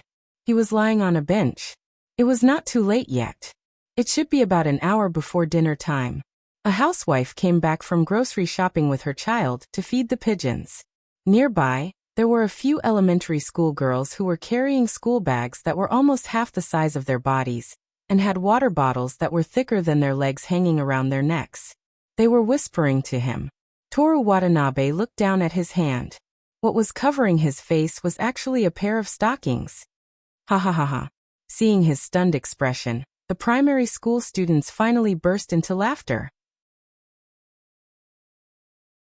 The laughter frightened the pigeons that were pecking at the bread crumbs thrown on the ground by the housewives and children. They flapped their wings slightly, but did not fly away. Instead, they continued to fight for food. He didn't mind. Getting out of Mickey Cujo's car without bleeding was already something to be happy about. The memory of being injected with succinylcholine and being stabbed 6 times was still very clear. Toru Watanabe looked left and right on the bench and found his school bag on the right side. The bag's zipper was open. There was a notebook that was casually stuffed into the bag with a pen in the middle. Toru Watanabe picked it up and looked at it. The notebook was his English vocabulary book. The pen was a 0.5mm automatic pencil that he bought from the grocery store in his hometown. The style was a little old, but it was very durable. I resisted the idea of throwing you out of the car. I saved your life again. You were still holding the stockings in your hand when you fell asleep. I am very satisfied. These 2 sentences were written very big and wasted 2 pages of paper. Toru Watanabe did not dare to use an eraser to wipe it. Who knew that he would be killed because of this? Even if he was not killed, it was not worth it to take a few punches. When he had the strength to fight against Mickey Cujo, not to mention these few words, even the pair of stockings at home and in his hand, he would throw them all into the incinerator. But now, Toru Watanabe folded the stockings in his hand and put them in his school bag. He took out his phone and checked his location. He had already left Shinjuku and arrived at Chiyoda, where the rich gathered. Any house in this district might be enough to buy the entire village where he lived. Toru Watanabe simply tidied up his wrinkled shirt and the wrinkled school uniform jacket and left the park. The few elementary school girls were still smiling at him. Maybe tomorrow the story of him using stockings as an eye mask would spread in some elementary school. He would have one more reason to hate Mickey Cujo. He found the nearest station and took the tram back to his rented house.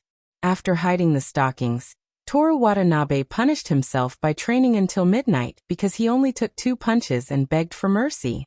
His willpower was far from being able to keep up with his great personality. On Saturday and Sunday, Toru Watanabe woke up at 6 in the morning. From 6 to 6:30, he lifted the dumbbells until the radio station began to play the music of the second set of radio gymnastics. He began to do gymnastics with the music.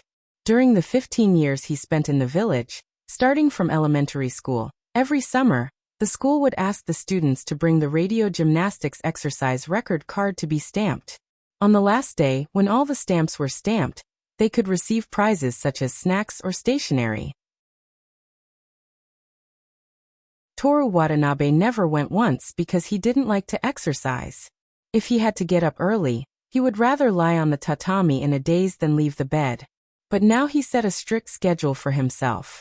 He learned it from Gatsby, the protagonist of The Great Gatsby, who was lent to him by Rin Kiyono. He had to force himself to do things he didn't want to do and make himself great. Bending, stretching, jumping, running. From 7 to 8, he memorized English and Mandarin. From 8:30 to 11, he went to the library and carefully read a biography of a character that was beneficial to his life. He constantly thought about whether the book had any inspiration for him to take revenge on Mickey Cujo. From 2 to 4 in the afternoon, he studied biology, modern society, mathematics, and art. He usually worked hard enough in English and Mandarin, and he also read in the morning, so he didn't put them here. At 7 in the evening, he went to the nearby public swimming pool that had just opened. The pool was 50 meters long and he had to swim 10 times. After that, he was very hungry because of the strenuous exercise, and he ate supper for 2 consecutive days. At 9 in the evening, he started to listen to the English radio and lifted the dumbbells or did push-ups. At 11 o'clock, he went to bed on time. Toru Watanabe simply stuck to this schedule for 2 days, but he was afraid that he could only stick to it for 2 days, so he mentally prepared himself to fight laziness for a long time. If I can't even control myself, how can I take revenge on Mickey Cujo? He encouraged himself. While strictly adhering to the schedule, Toru Watanabe gradually became excited. Last Monday, Mickey Cujo casually agreed to be his girlfriend at 7 in the morning. Next Monday, she would be here soon. Mickey Cujo was rewarded with 200,000 points for completing the strategy, which was 40 times more than Yoshimi Tamamo. What about the weekly check-in bonus? Would it be 40 times more? That was what he deserved, right? If it weren't for his good luck and the healing potion, he would have died in the hands of Miki Kujo. Now he was still at risk of being killed at any time, let alone the strategy. I hope I can get an amazing reward. With such expectations, on Sunday morning, Toru Watanabe received a complaint from the people downstairs. The reason was that he was doing gymnastics at 6:30 in the morning, and he made a lot of noise on the floor. He apologized and promised to do it in the park outside in the future. In the afternoon, Toru Watanabe received potatoes from his parents. He made potato and beef curry, and it tasted good because the curry seasoning was sold in the supermarket. After dinner and a good night's sleep, it would be Monday.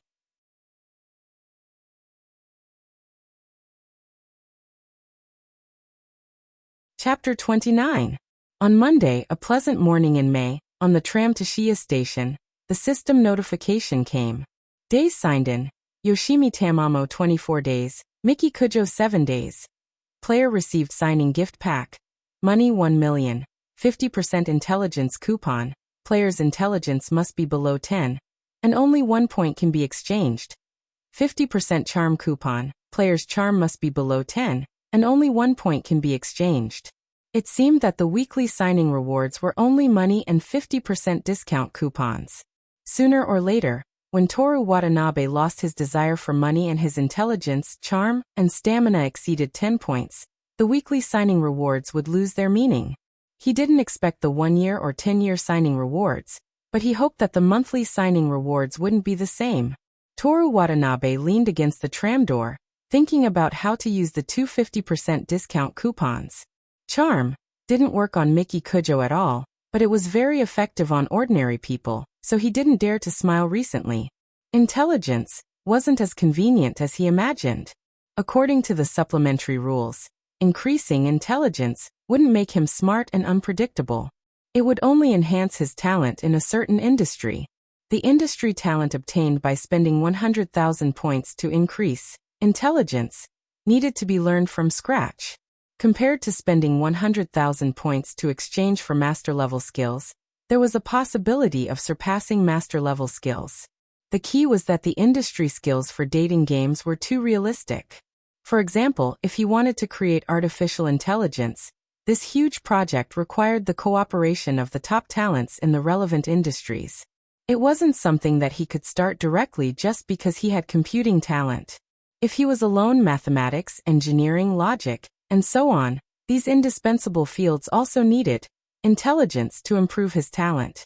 Toru Watanabe relied on this little bit of intelligence, or even used the remaining points to exchange for a little bit more intelligence, to become an outstanding leader in a certain field.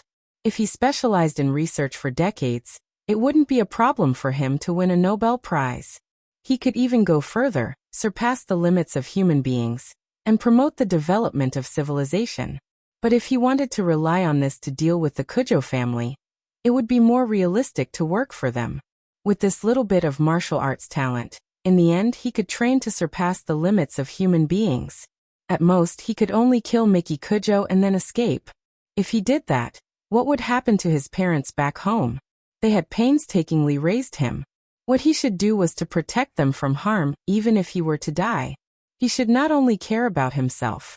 Toru Watanabe had also thought about whether he should learn pharmacy and work hard to research healing potion in exchange for a chance to live. Then he would slowly accumulate strength and wait until he had full confidence to carry out his revenge. But how long would it take for Surreal's healing potion to come to fruition? Toru Watanabe got off the bus at Shirku Station and looked at the road between the station and Kanagawa High School. After a month and a half, he had gradually gotten used to this rather steep road and no longer felt tired. However, the uphill road of his life was at its most difficult. If Toru Watanabe was not careful, he would end up like Gatsby in The Great Gatsby, ending his life with a sad funeral. The adjective amazing doesn't seem too auspicious. Should I change it to great in the future? Forget it. Even if I end up with the same ending, I have to learn from Gatsby's spirit of moving forward and going against the flow. Watanabe, you are the Tokyo handsome guy. You must have the confidence to do anything. Toru Watanabe stepped onto the uphill road. Walking into the classroom, more and more students had arrived early. Everyone was starting to work hard for the midterm exams. During the morning meeting, Aona Koizumi brought some news. For this midterm exam, our school will take the exam together with Jinghua Girls High School and Aoyama High School. The students below wailed. Most of them were students who had been promoted directly from Kanagawa High School's junior high school. They had been taking the three-school joint exam in junior high school. We can't beat them. We've been at the bottom this year. We were about the same last year. We can't do it. Some top students also went to these two schools during the midterm exams. It's impossible. Aona Koizumi clapped her hands twice, motioning for everyone to be quiet. She smiled and encouraged them. Teacher, I checked. You lost to them in junior high school, but after entering high school, you can still make a comeback. Don't give up. Everyone was still yelling that it was too difficult, impossible, and so on. Aona Koizumi was troubled. What should we do? The three-school joint exam has been decided. Everyone has to go no matter what. In that case, we can only work hard. You won't give up, will you? Don't you want your pride as a member of Kanagawa High School? Teacher will be disappointed. When the young and beautiful female teacher said this, the male students were the first to be incited. In that case, we can only do it. That's right. Everyone, come on. The last time I met a junior high school classmate, she was one of the members who betrayed Kamigawa and went to Jinghua. The key point was that she laughed at me for going to Kamigawa. For Kamigawa. After that, the female students also joined in. Aona Koizumi nodded to everyone in satisfaction and continued.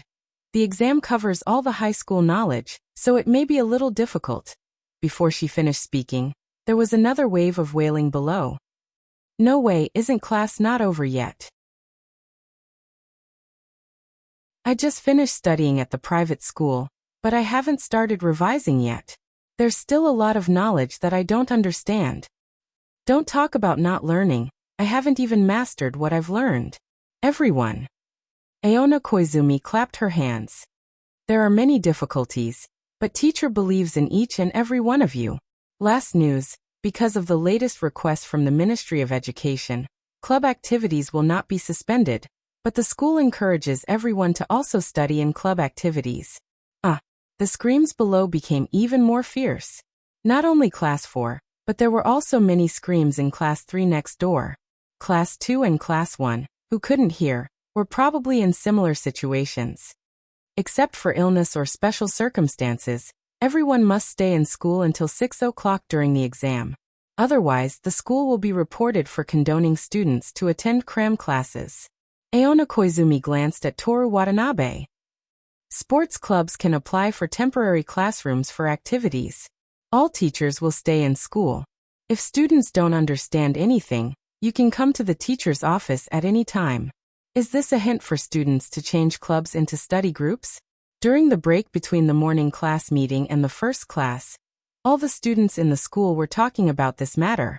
Keisuke Saito was distressed. What is the Ministry of Education doing? Isn't the current education system relaxed enough? This year, even the midterm exams have club activities. I also want to study for a while, but when I think about the other high school baseball teams that don't focus on studying are still training, and the summer Koshien qualifiers are about to start, it's better to train. Osamu Kunai said. What does Koshien have to do with you, a substitute? Hey, Saito, you're too rude. Toru Watanabe listened for a while. Most of the students in the class had the same idea as Keisuke Saito. In this kind of situation, they were more willing to directly suspend club activities and attend cram classes. Kanagawa High School was indeed worthy of its name. Kanagawa High School was a private high school.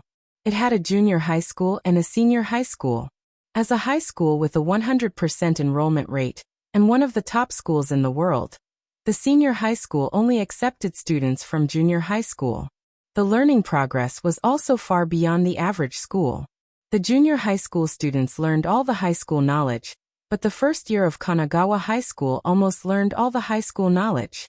The second and third year of high school were all used for revision. With this kind of progress, it was definitely not enough to rely on the time in school. Almost all the students who successfully advanced to high school had studied in expensive private schools outside the school. When Toru Watanabe was choosing a high school, he aimed for the cheap public high school. But the public high school had school district restrictions, so he had to apply to the private high school Kamigawa. Private schools would accept a group of new students from other places during the middle school exams, but because of Kamigawa's advanced education, the exam was very difficult. If students from other schools wanted to enter, they would have to study in a good junior high school and go to a good private school. In a half-abandoned junior high school with only 5 teachers and students, Toru Watanabe relied on self-study to get 3rd place in Kamigawa's entrance exam. It could be said that it was quite amazing. The learning content in Japanese high school was beyond his previous life's learning range. The most typical example was calculus. Because he majored in liberal arts in his previous life, when he received the entrance exam's mathematics paper, he was in a state of confusion. Everyone in the exam suspected that Tokyo discriminated against foreigners and only gave him such a paper. Fortunately, it was the middle school exams. Even if the teaching content was advanced, calculus and other subjects were relatively less. Not only did he successfully enter Kanagawa High School, he also got 3rd place. After entering this school, in order to keep up with the teaching progress, he also worked hard. But in his heart, he thought that since it was only the beginning of the first year of high school, his results were not bad, and there was not much knowledge that he did not know. But now he did not allow himself to take it slow. He treated it as a part of training his willpower and forced himself to study harder. The key was that from now on, after the exams, he had to go to the human observation department every day and spend 2.5 hours alone with 2 charming and beautiful girls who were at loggerheads with each other.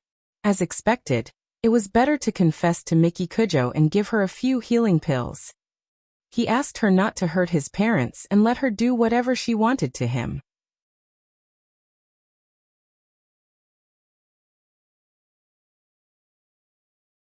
Chapter 30. Thanks to the Ministry of Education's generous education policy, Toru Watanabe had no choice but to go to the Human Observation Department at 3:30 p.m. on Monday. He calmed himself down as he stood in front of the activity classroom and entered. "Where am I?" was his first thought when he saw the scene behind the door. The clutter that once occupied more than half of the classroom was now gone, replaced by a large bookshelf filled with manga, light novels, anime discs, and game boxes. An LCD TV that was half the size of the wall hung on the wall, and there were various video game consoles near the TV. When he turned around, he saw a fridge, a sofa, a desktop computer, a delicate teapot, a cupboard. The long table by the wall, as well as Rin Kiyono's and his steel chairs, were still there, but they seemed rather shabby. Miki Kujo sat on the sofa with her legs crossed, sipping tea like a victor. Rin Kiyono was still reading her hardcover book as seriously as before, but Toru Watanabe could sense that she was impatient. It was obvious that the two of them had already had a fight. Toru Watanabe imagined the scene. After the two of them argued, Miki Kujo said, "If you win the midterm exam, I'll naturally restore this place to its original state. It's up to you if you have the ability to do so." Rin Kiyono, who was confident to the point of narcissism, naturally took the bait. Toru Watanabe was no longer worried that Miki Kujo would attack him. Instead, he was annoyed that she used him as a tool to deal with Rin Kiyono.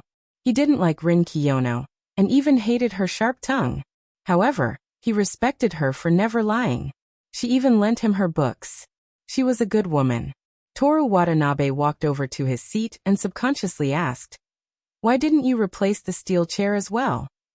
His butt hurt from sitting on the steel chair for too long. "Are you ordering me to do something?" Miki Kujo replied calmly. No. Toru Watanabe quickly denied. He didn't want to get into her car at the school gate again, be forced to look under a girl's skirt, and then wake up in some park with a pair of stockings in his hand. It was already abnormal enough for a boy to have 2 pairs of stockings at home. There was no need to add more. Miki Kujo put down the delicate teacup in her hand and crossed her arms. "You don't think that I won't do anything to you, do you? I won't let the matter of you forcing a kiss on me go so easily." Rin Kiyono, who was reading, raised her head and looked at Toru Watanabe. "It was you. It was you." Toru Watanabe hesitated to continue. He felt a chill down his spine when he saw Miki Kujo's smile. He avoided the smile and met Rin Kiyono's disdainful eyes. He suddenly had a thought. Does Miki Kujo know that Rin Kiyono can see through people's lies? He said, Kujo-san, that day at Imperial Tea, I really wanted to save you. I thought that there were hoodlums who wanted to harm you. Is that so? Miki Kujo didn't comment. You and Kiyono-san have known each other for a long time, right? You should know that she can see through lies. If you don't believe me, you can ask her. Why should I testify for you? Rin Kiyono slightly tilted her head and asked doubtfully. Is this the time to act cute? This woman is definitely taking revenge for last time's provocation. Toru Watanabe had this premonition. Kiyono-san, this is related to my reputation. Please. Rin Kiyono thought for a moment. After all, you are also a member of the Human Observation Department. If you carry this kind of reputation, I'm afraid it will affect me. I can testify that he didn't lie just now. Toru Watanabe looked at Miki Kujo expectantly. If she believed him. Is that important? Miki Kujo said indifferently. Go and get me the best manga you think. Toru Watanabe couldn't figure out what she was thinking. He went to the bookshelf and took the Death Note. This is the work of God in my heart. It also won the second place of This manga is awesome. Miki Kujo took it and ordered as she flipped through it, dessert. Toru Watanabe went to the refrigerator filled with juice and desserts, and took some cherry blossom-themed desserts. Miki Kujo looked at 2 pages and saw Toru Watanabe still standing on the side. She sneered. What? You want it again? She moved her legs up and down. Toru Watanabe couldn't help but look at the fresh stockings. He quickly withdrew his gaze. The first glance was instinctive. The second glance was due to Toru Watanabe's strong willpower. No, I still have something to say. You don't like it? Miki Kujo's smile turned terrifying. I like it, of course I like it. Just as Kujio Miyoshi's smile gradually became more and more satisfied. Qingyi Rin's mocking laughter suddenly sounded. You dare to lie to me. Her smile instantly turned from satisfaction to cruelty. However, this didn't scare Toru Watanabe. Instead, he was happy. Didn't her reaction mean that she believed that Seigo Rin could see through her lies? Exchange 3 healing medicine. Kujo-san, I got that medicine by chance. I only have 3 left and I don't have the formula. Besides, except for me, including my parents, no one knows about it. Toru Watanabe bowed loudly. Could it succeed? If it succeeded, the source of his suffering would come to an end. In the future, he would have enough time to become great and take revenge on the Kujo family. After a moment of silence, Miki Kujo closed the Death Note in her hand and said to Rin Kiyono, Is what he said true? Why should I tell you? Rin Kiyono looked at the hardcover book in her hand. Miki Kujo's gaze moved back to Toru Watanabe. Her expression gradually became ferocious. Kiyono-san, I'll agree to any condition. Toru Watanabe was about to cry. If that's the case, then I won't be polite. Rin Kiyono put her index finger on her chin and muttered. Summer is coming. I need someone to help me buy drinks. In the future, if you want to drink something, I'll run errands and buy it for you. What about the money? I'll pay. Rin Kiyono showed a satisfied smile. Watanabe-san is a liar who lies all the time, but I can prove that what he said is true. Toru Watanabe nodded gratefully. Then he stared at Miki Kujo without blinking, waiting for her reaction. Miki Kujo opened the Death Note manga. After 5 pages, she closed it again. Boring. Ah, the manga you picked is boring. That Kujo-san, I'm talking about the medicine. I'm talking about the manga with you. Miki Kujo stared at Toru Watanabe and said calmly. Toru Watanabe was quite sensible. Maybe you don't like the male ones. I'll help you pick another one. This Honey and 4-Leaf Clover has won first place in the female category of This manga is awesome, twice. And this, I want to tell you, is also very good. Toru Watanabe found the 2 manga and walked to the sofa. Miki Kujo ignored him. Follow me. She stood up, swayed her waist and walked out of the activity room with an aloof attitude. Toru Watanabe put down the manga and followed her. When you come back, remember to bring me a bottle of lemon tea, Rin Kiyono said without raising her head.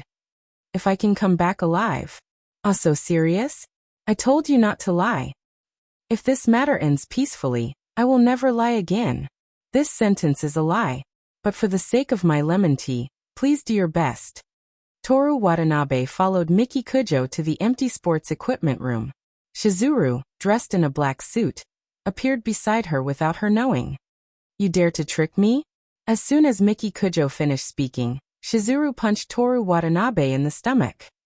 Ah! Toru Watanabe held his stomach and knelt on the ground. Because of this, I killed Gong Yi, that greedy bastard who was barely useful. Shizuru grabbed Toru Watanabe's school uniform tie, lifted him up, and punched him in the stomach again. Shizuru loosened her grip, and Toru Watanabe fell to the ground. I'm sorry. He said word by word. I even asked you to be my boyfriend. I gave you my worn stockings and let you be my mattress. Shizuru punched him again. This time, Toru Watanabe's tears finally flowed out. Miki Kujo's check-in has been suspended. You can do whatever you want with me. As long as you don't hurt my parents, they really don't know anything.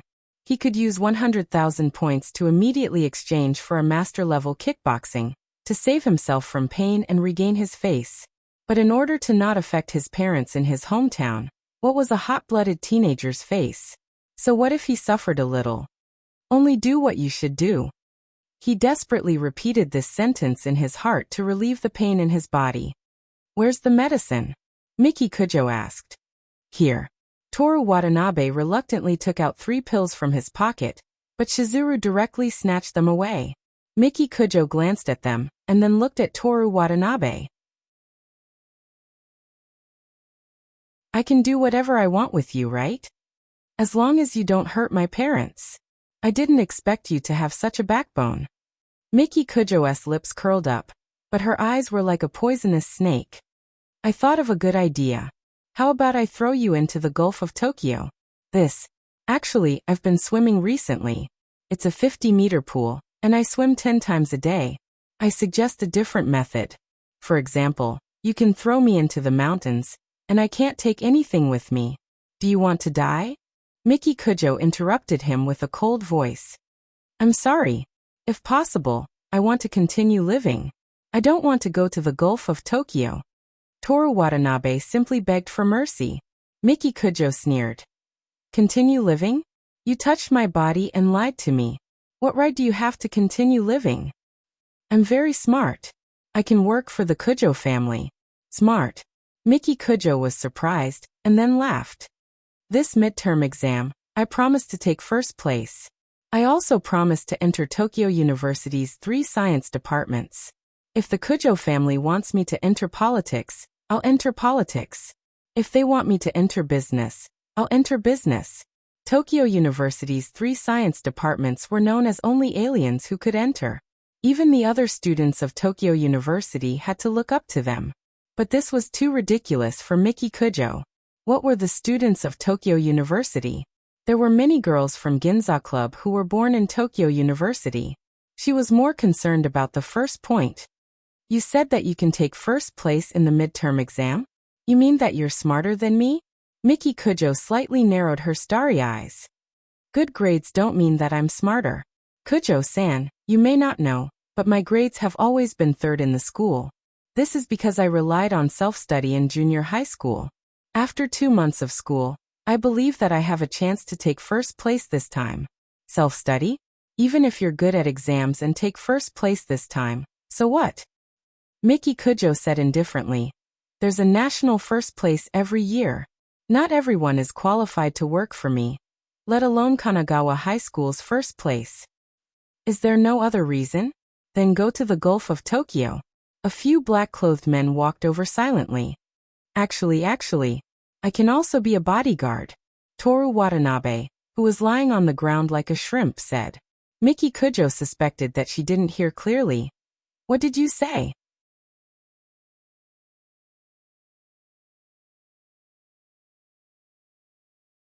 Chapter 31.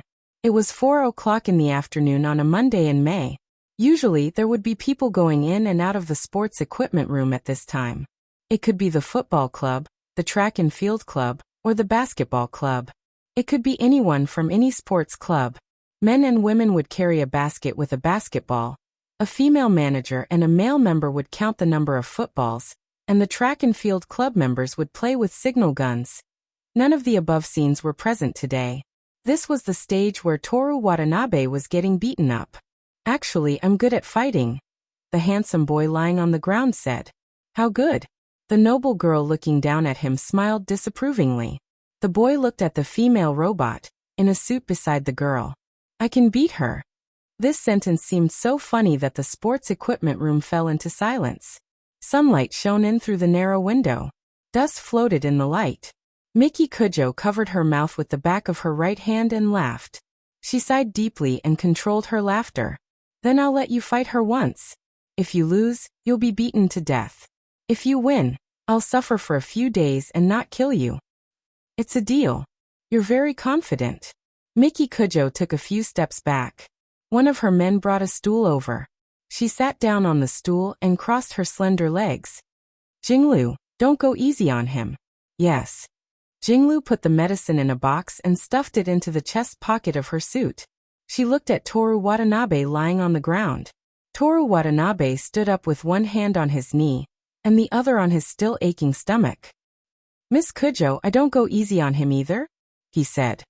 Up to you. Toru Watanabe looked at Jinglu. This female robot had been expressionless since the beginning. She didn't take him seriously at all. I know you look down on me, but it's not just you. I look down on myself too. Toru Watanabe took off his suit jacket and threw it on the box used for jumping goats. He had been training hard recently, and his stamina was better than before. However, he still hadn't reached 4 points. It was still 3 points. If Scion Raditz came to Earth and the first person he met was him, then he, Toru Watanabe, would have to apologize to all the people of Earth, lowering his battle power by 2 points. However, I want to warn everyone. He loosened his tie and unbuttoned his shirt, revealing his thin collarbone. You can look down on the former Toru Watanabe, but you can't look down on me now. Tokyo Handsome Guy stands at the top. Exchange for master-level kickboxing. Consume 100,000 points. Player acquired kickboxing grandmaster. Are you trying to make us laugh to death? Miki Kujo yawned. Let's start. I'm sleepy. Jinglu walked over slowly. Her back was straight as if she had tied a washboard to her back. The dust in the light pillar was moved by the airflow caused by her walking, scattering and gathering like seawater. Toru Watanabe was completely focused. The battle began with Jinglu's unreasonably fast straight punch. If it was before, Toru Watanabe would have been directly knocked down, but now he only slightly tilted his head and easily dodged it, followed by an uppercut. Jinglu didn't dodge. She caught Toru Watanabe's fist with her other hand and pretended to twist it. Toru Watanabe twisted his body and kicked towards Jinglu's lower body with a whip kick. Jinglu's complexion changed slightly. She raised her foot to block the sinister kick, and both of them took a few steps back. She underestimated Toru Watanabe. She didn't expect him to be able to resist.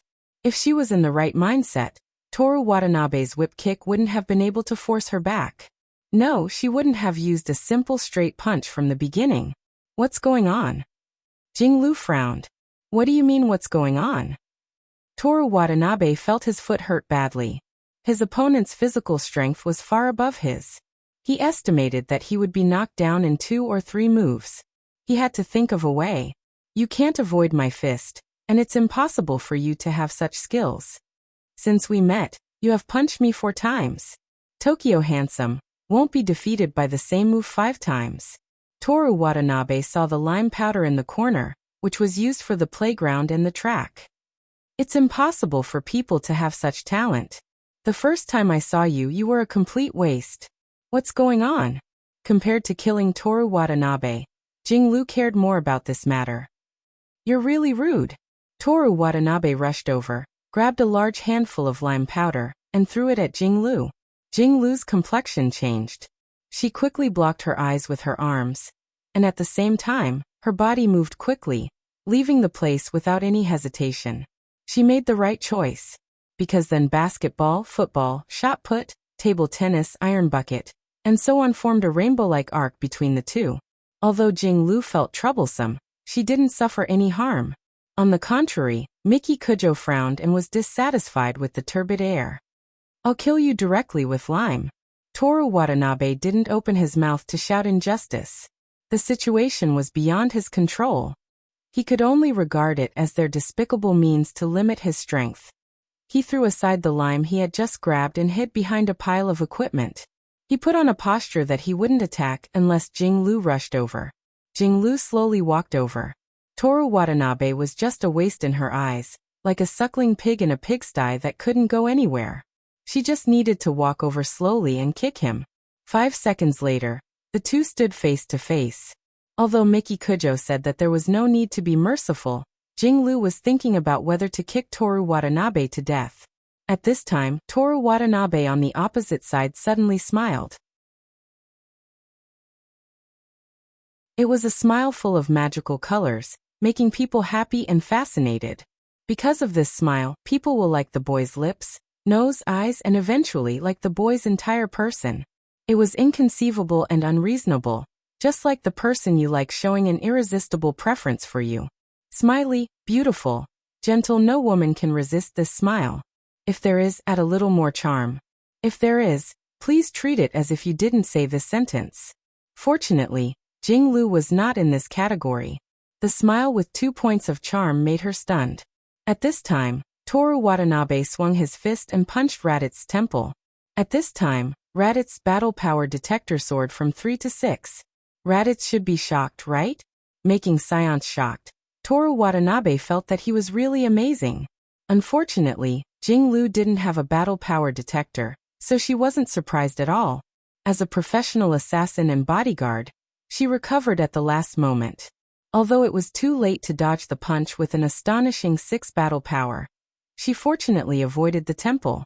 Only her gums were bleeding and her face was slightly swollen. She was angry and without thinking, kicked Toru Watanabe's waist with all her strength.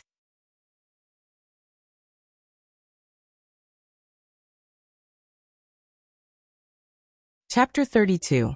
This angry kick hit the target, but there was a layer of sit-up cushion, which was sprinkled with lime powder that Toru Watanabe had deliberately thrown away just now.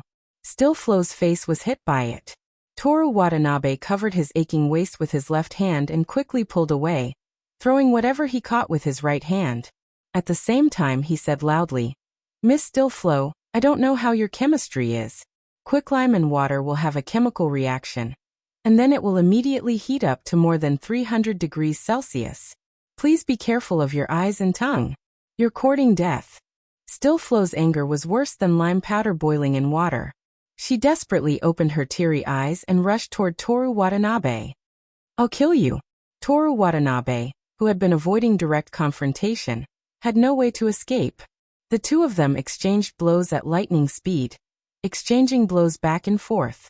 Under the sunlight, the lime and dust around them were like clouds being swept up by a gale, just like a churning sea of clouds. Oh, Miki Kujo sighed with interest as if she was watching a 3D movie. Toru Watanabe dodged or blocked all the other party's attacks, but his arms and feet were numb with pain. He had no doubt that if he pulled up his trousers and sleeves, there would definitely be bruises. But still Flo was not having a good time. Toru Watanabe was smart and never slacked off. He was destined to be great, so naturally he would not forget a simple chemical reaction. At this time, her eyes were crazily crying, and her temperature was gradually rising. If it was an ordinary person, they would have held their eyes and screamed. But still Flo was not an Olympic judo champion. She was an assassin trained by the Kujo family. The people she had killed were more than the total population of Toru Watanabe's hometown. His heart was filled with determination to kill Toru Watanabe in one fell swoop. Toru Watanabe felt that his hands and feet were too painful to keep up with his reactions. He knew that he could not continue like this. As long as he took a punch or a kick, he would definitely lose his fighting ability, and then he would be left with only a dead end. Jing-Lu closed her eyes subconsciously because of her tears. After taking the punch, he found an opportunity to press his right hand, which still had some lime powder on her eyes. Ah! Jinglu couldn't restrain her human instincts. She quickly distanced herself and covered her eyes as she wailed. This time, even if it didn't blind her, the lime powder wouldn't make her feel comfortable. Toru Watanabe didn't feel any better. His face was almost crooked from Shiryo's punch, and his mouth was filled with the taste of blood. Fortunately, he insisted on brushing his teeth every morning and night. His teeth were firm, and there was no danger of them falling out. Toru Watanabe's potential erupted. Under the great pain, he gained strength instead. He pulled out a pole used for pole vaulting and threw it at Shirlu with all his strength. Still Stream relied on listening to the wind and grabbed the pole by instinct. Toru Watanabe's expression changed. The experience he gained from master-level kickboxing made him subconsciously tuck the pole under his armpit. Then he quickly wrapped his arms around the pole a few times. Just as he thought, the moment he finished doing all this, a force that he could not resist immediately came from the pole. Fortunately, he made a prompt decision. Otherwise, if the other party took the pole away, he would be in a dilemma. Toru Watanabe glanced at the basketball and football he had just thrown on the ground.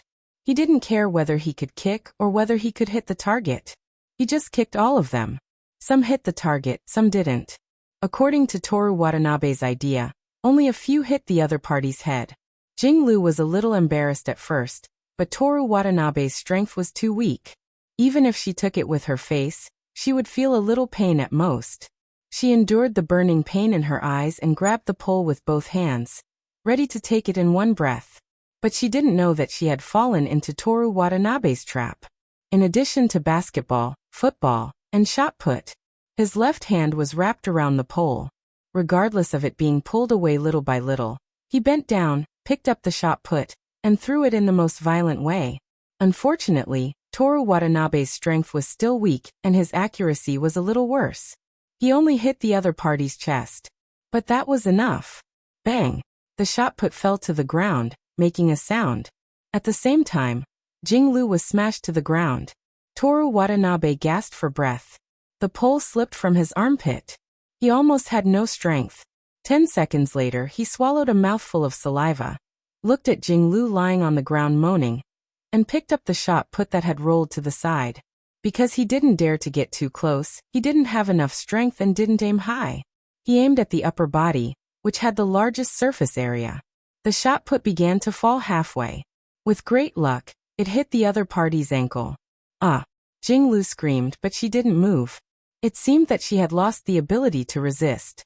Toru Watanabe staggered to the still sliding shot put and said, "For this day, do you know how much I have sacrificed, Miss Jinglu?"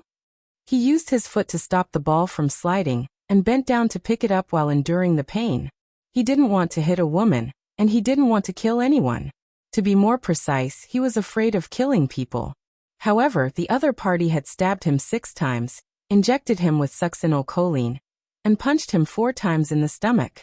Fear was instinctive, but Toru Watanabe only did what he had to do. The men in black were shocked. Jinglu, the bodyguard of Miss Jinglu, was defeated by a student.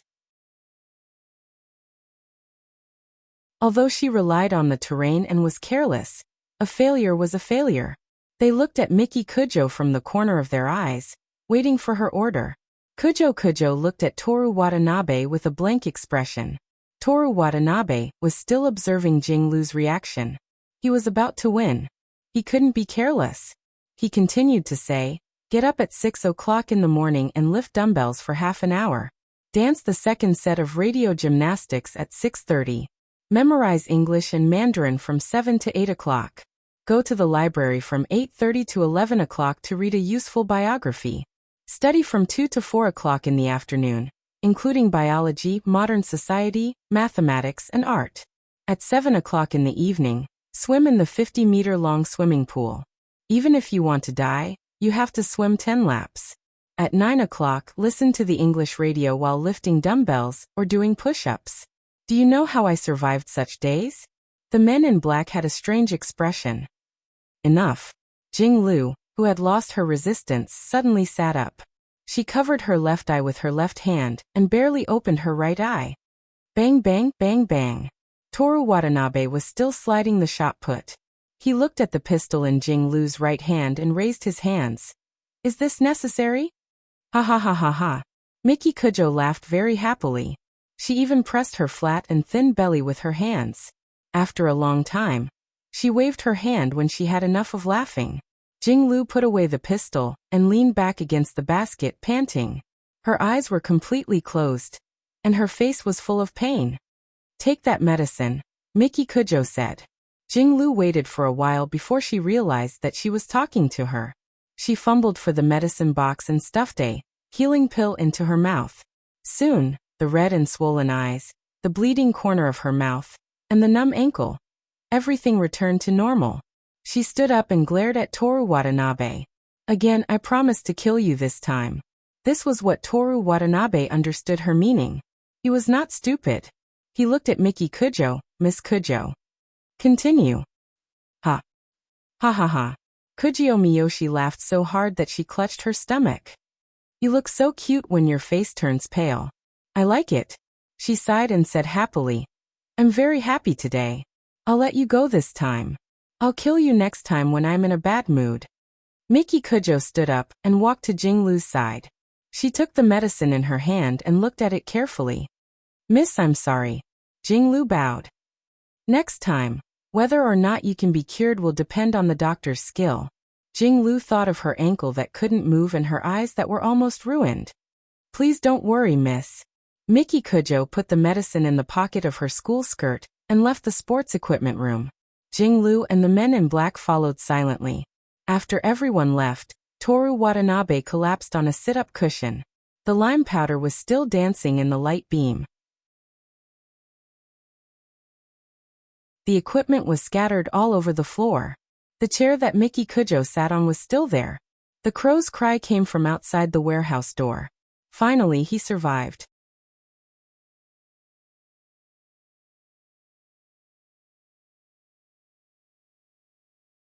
Chapter 33. Character: Toru Watanabe, age 15, intelligence 7, charm 10, smile beautiful, gentle. Physical strength 3. Items: detector *1 2/3, 50% intelligence coupon, skills: encyclopedic knowledge, kickboxing master. Points: 79,000. Money: 1,155,652 yuan. Sign in: Yoshimi Tamamo. 24 days. Toru Watanabe lay on the mat and looked at the light blue transparent window in a daze. Miki Kujo's sign-in was suspended. In addition, Smile, Gentle used a 50% charm coupon and 5,000 points, and the master level kickboxing was 100,000 points. There was no hope for the master level skill next month, and the same went for charm. According to the supplementary provisions, after intelligence, charm, and physical strength reached 10 points, the points needed to exchange for each point doubled. Charm was already 10 points, and it needed 100,000 points to upgrade to 11 points. In the future, unless he got a 50% discount coupon, Toru Watanabe felt that he wouldn't spend points on charm anymore. He was too handsome, and it was already the limit of human beings. Also, according to the supplementary provisions, his normal appearance was now 9 points, and his smile could reach 10 points, which was almost equivalent to having a love at first sight skill. If he wasn't a scumbag, he wouldn't dare to smile casually at people. Because of the 50% discount coupon, he only needed 50,000 points to exchange for intelligence, but he needed to consider the direction. Toru Watanabe lay for a while and struggled to stand up.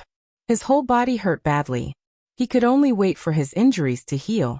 Healing medicine and the hospital would bring trouble, and the school's infirmary was also impossible. Toru Watanabe put away the basketball, football, shot put, and pole on the ground, carried his school uniform jacket, closed the sliding door of the equipment room, and slowly walked back to the club building. It wasn't easy coming here, and going back was even more difficult. Thinking of climbing 5 floors, Toru Watanabe wanted to skip school. At the vending machine on the first floor, he bought the lemon tea that Rin Kiyono wanted and a bottle of iced cola for himself. He placed the iced Coke on the side of his face that had been punched and used the low temperature to suppress the expansion of the hematoma. Watanabe. A familiar voice came from behind. Koizumi-sensei? Aona Koizumi, who was holding a lesson plan in her hands, turned the corner and looked over. I'm here to buy drinks. I'll go back and continue my studies, Toru Watanabe said and hurried upstairs, not wanting her to see his red and swollen face. Because of the sudden exertion of strength, her legs started to tremble uncontrollably just as she climbed up 2 steps. Apart from being a little swollen, his handsome face was almost impeccable. He almost hit the stairs. Watanabe. Aona Koizumi quickly walked over.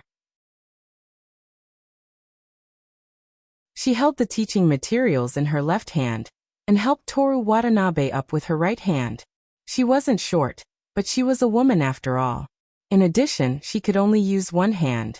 If she wanted to help Toru Watanabe up, she had to use her body. Toru Watanabe felt that his teacher's body was very soft. Are you alright? I'm fine. I accidentally slipped. Be careful when you walk. What happened to your face? Sensei, what shampoo are you using? It smells so good. Aona Koizumi glared at Toru Watanabe and said reproachfully, answer the teacher's question. I fought with someone. Fought? Yeah. Toru Watanabe nodded. Although I took a punch, I won. I didn't lose. Sensei Koizumi, can you not tell the school about this? What exactly happened? Does it have anything to do with you wanting to transfer schools a while ago? A woman's intuition was really scary. Transfer schools? Toru Watanabe pretended to be stunned, then shook his head. It has nothing to do with that. In the time it took him to say this, he thought of an excuse. A guy liked a girl and sent me a love letter. I ignored the girl, then that guy came to me for revenge. Sensei, what can I do about this? There are so many girls who like me. I can't respond to all of them, right? Really? Tomorrow, I'll give you the unopened love letter, Toru Watanabe promised.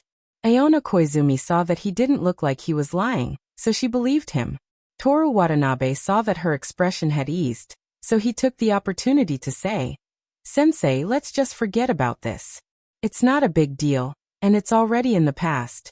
If we inform the school and parents, not only will it affect the midterm exams, but that girl will also be embarrassed.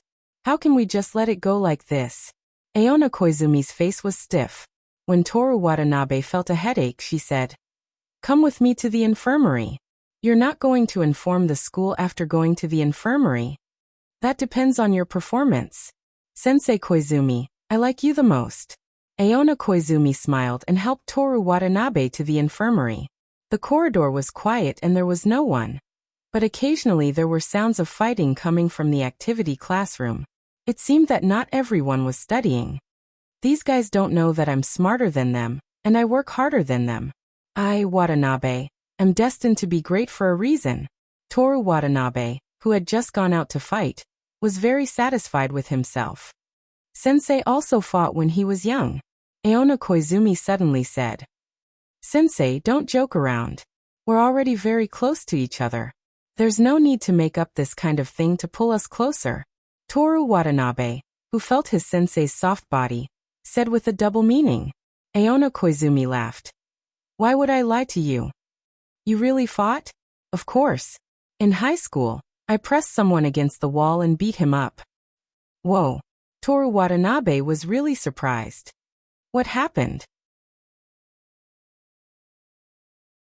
Aona Koizumi looked very gentle and was completely different from violence.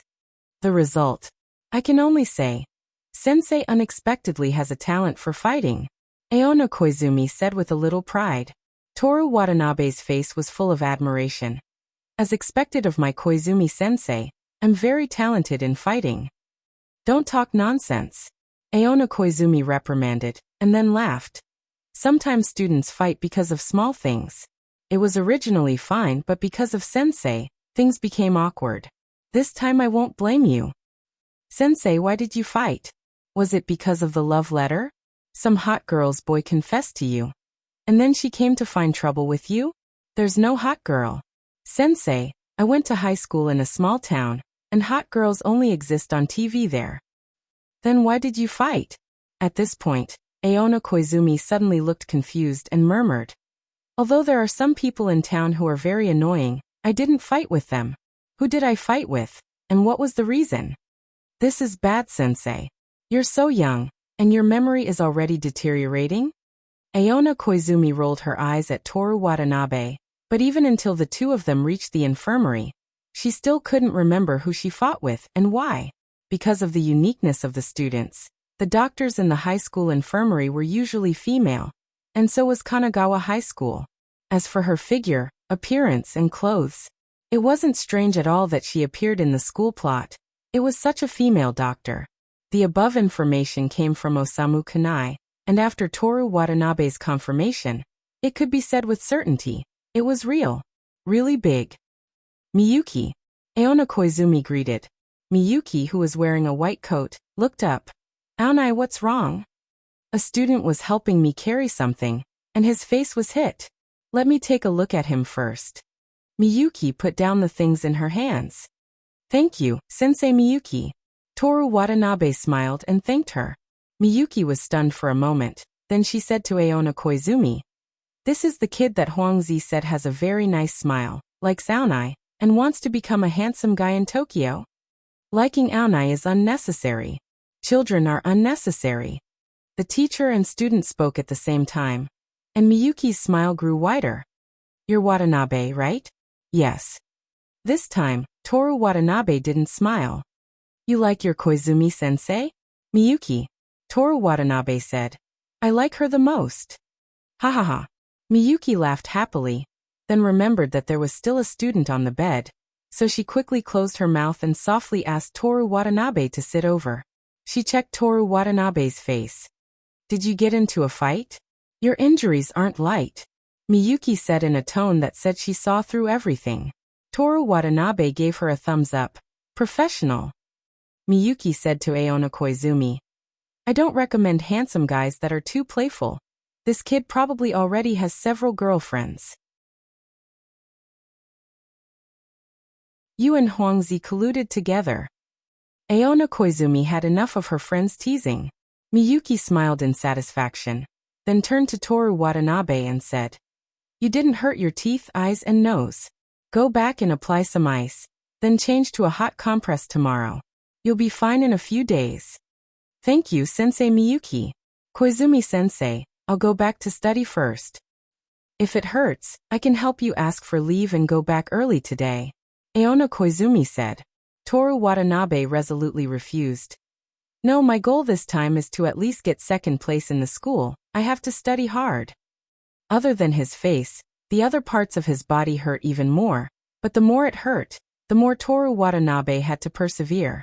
Maybe one day, his body would hurt like this, and he would have to kill Miki Kujo's remaining subordinates. It was a rare opportunity to get used to this level of pain. The more Aona Koizumi looked at Toru Watanabe, the more she liked him. She came from a better background than Toru Watanabe, coming from a small town. Although there was no Starbucks, at least there were vending machines on the streets. Because of their similar backgrounds, she understood the hardships of Toru Watanabe, who came to Tokyo alone to study. "Do your best, but don't tire yourself out," she softly encouraged him. "Okay." Toru Watanabe left the infirmary and let out a long breath. In order to not let Aona Koizumi and Miyazaki Miyuki pay too much attention to his injuries, he tried his best to be funny and not let them think about checking other parts of his body. He looked at the lemon tea and cola in his hand and slowly walked step by step toward the club building. The trip to the infirmary not only made him walk a lot more, but also made the cola, which could have been iced, become room temperature. It was a big loss. The infirmary behind him was not closed, and he could vaguely hear Miyazaki Miyuki's laughter making fun of Aona Koizumi about Toru Watanabe. When he finally walked back to the Human Observation Department's activity classroom, Miki Kujo was actually there. There was a pile of manga around her, but she threw them aside after flipping through less than 2 pages. "I'm back," Toru Watanabe said as he closed the door. No one paid him any attention. Toru Watanabe placed the lemon tea in front of Rin Kiyono, who was reading Natsume Soseki. "Thank you." Rin Kiyono put down her book as if she had just noticed him. "Where did you go just now?" Toru Watanabe answered honestly. "I had a fight with someone." "Did you win or lose? Can you come back if you lose?" Toru Watanabe said impatiently. "I'm sorry." He immediately apologized. I shouldn't have used such a tone with you. You even helped me. It's okay. Rin Kiyono drank her lemon tea as she read. My heart is as broad as the Seto Inland Sea. Forgive your immaturity. Just as Toru Watanabe was looking at Rin Kiyono's chest that was as broad as the Kanto Plain, and imagining her as broad as the Seto Inland Sea, Miki Kujo's voice came. You mean you can treat me like this? Why would I? He answered immediately. Forget it, forget it. Toru Watanabe would be great in the future. He couldn't afford to offend anyone now. He glanced at the luxurious refrigerator in the corner. Miss Kujo, can I use some of your ice cubes? You're my subordinate now. You're welcome. Sub-subordinate? Weren't you interviewing for the bodyguard position just now? Miki Kujo put down the manga in her hand. Are you kidding me? How do you calculate the salary? They were enemies. Toru Watanabe didn't want to work for free. Miki Kujo didn't say anything. She just changed the position of her slender legs. Toru Watanabe didn't understand what she meant. She couldn't be using worn stockings as salary, right? What did she take him, Toru Watanabe, for? Stop looking down on me. But he didn't dare to confirm it, let alone say that he didn't like stockings. I admit that you're better now. Toru Watanabe vaguely glanced at Miki Kujo's long legs under her pleated skirt. He took some ice cubes from the refrigerator, wrapped them in the sleeve of his school uniform jacket, and gently pressed them to the side of his face that was punched. He opened the calculus exercise book and took out a 0.5 mm automatic pencil. Toru Watanabe looked at the two people who were reading literary classics and quickly flipping through manga. Aren't you studying? That level of knowledge can't be understood before the teacher teaches, and it's even worse if the teacher teaches. That level of knowledge can't be learned naturally with age. Humans can be eliminated. Good, they were sulking, not provoking him. Because of the ice cubes, Toru Watanabe was very rational. I've decided. I must get first place in this midterm exam. Toru Watanabe didn't pay attention to what was happening outside. He only focused on reading.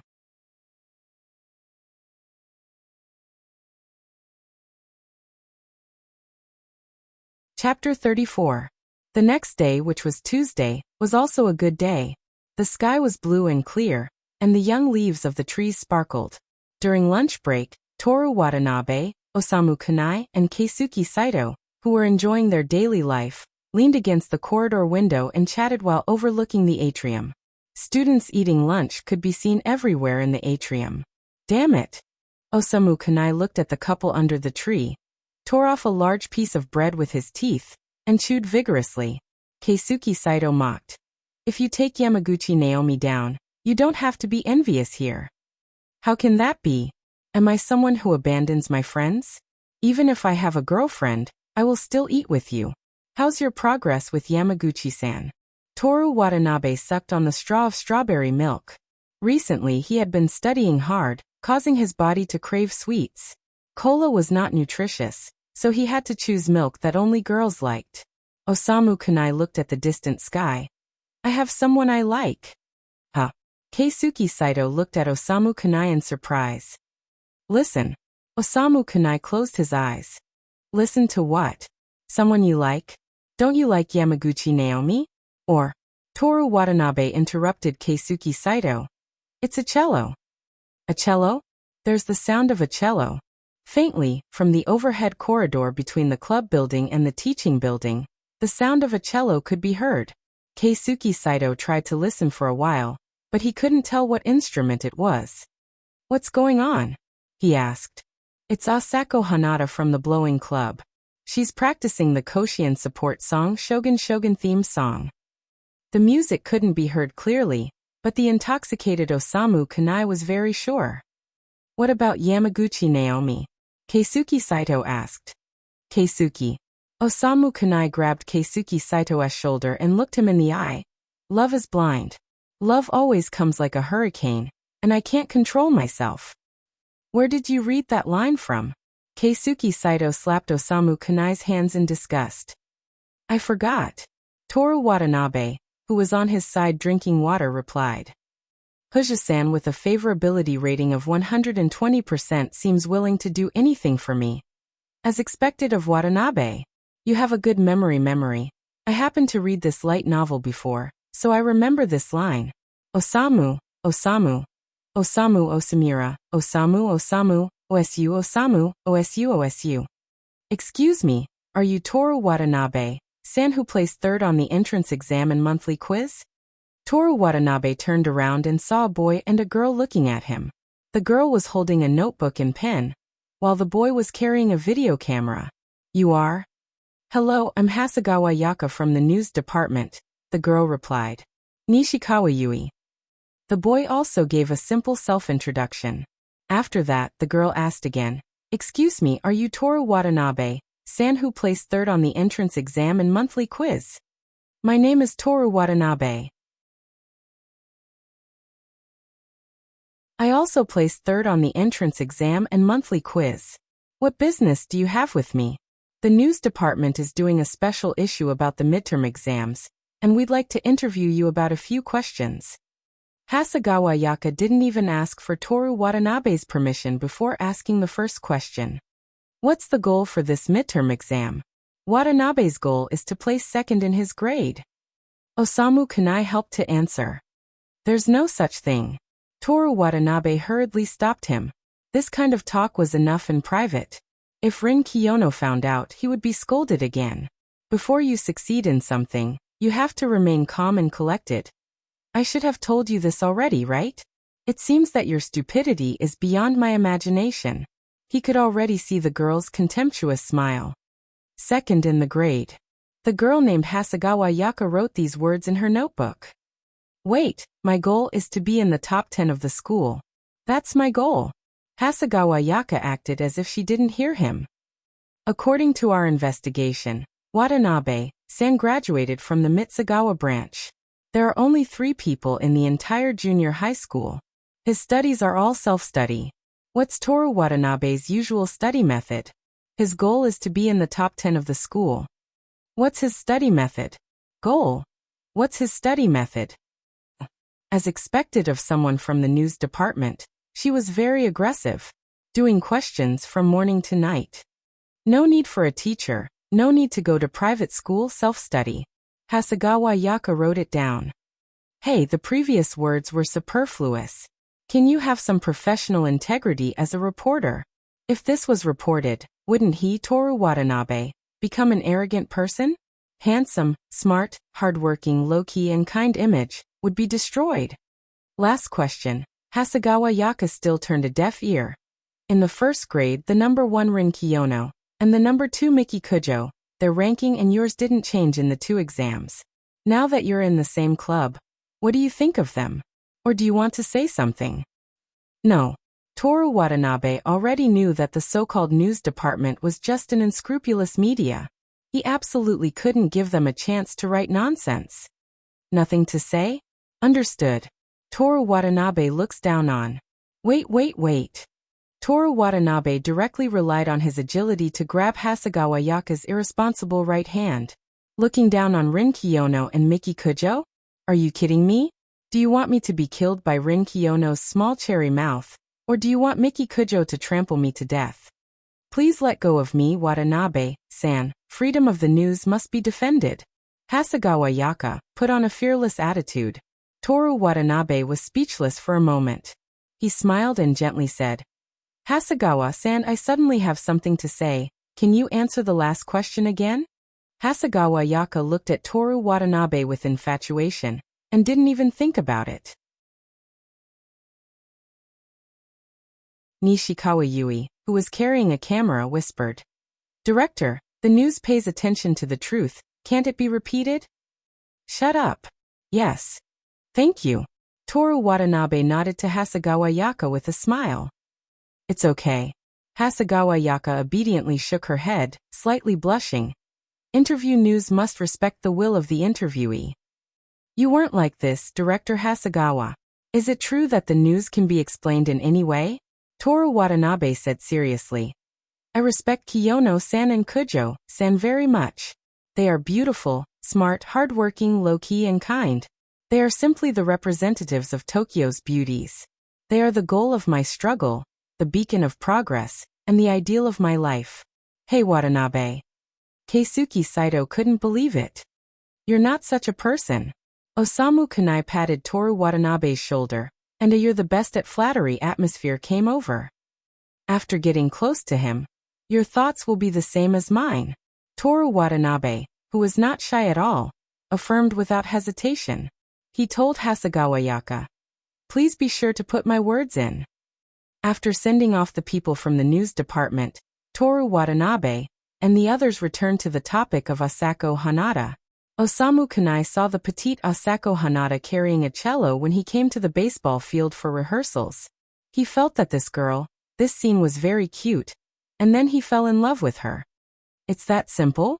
Generally speaking, when you feel that the other person is very cute, you fall in love with them. In short, I care about her so much that I can't extricate myself. Every day, I pay attention to the sound of the cello. Then what about Yamaguchi Naomi? Keisuke Saito asked. Don't talk about it. When I chat with her, she keeps asking me about Watanabe. Watanabe, if you like her, you can easily get her. Toru Watanabe drank the strawberry milk in one gulp. I only like to study. You're tuning in to the Earbook Haven YouTube channel. Don't forget to subscribe and join us on this journey to catch the most captivating stories.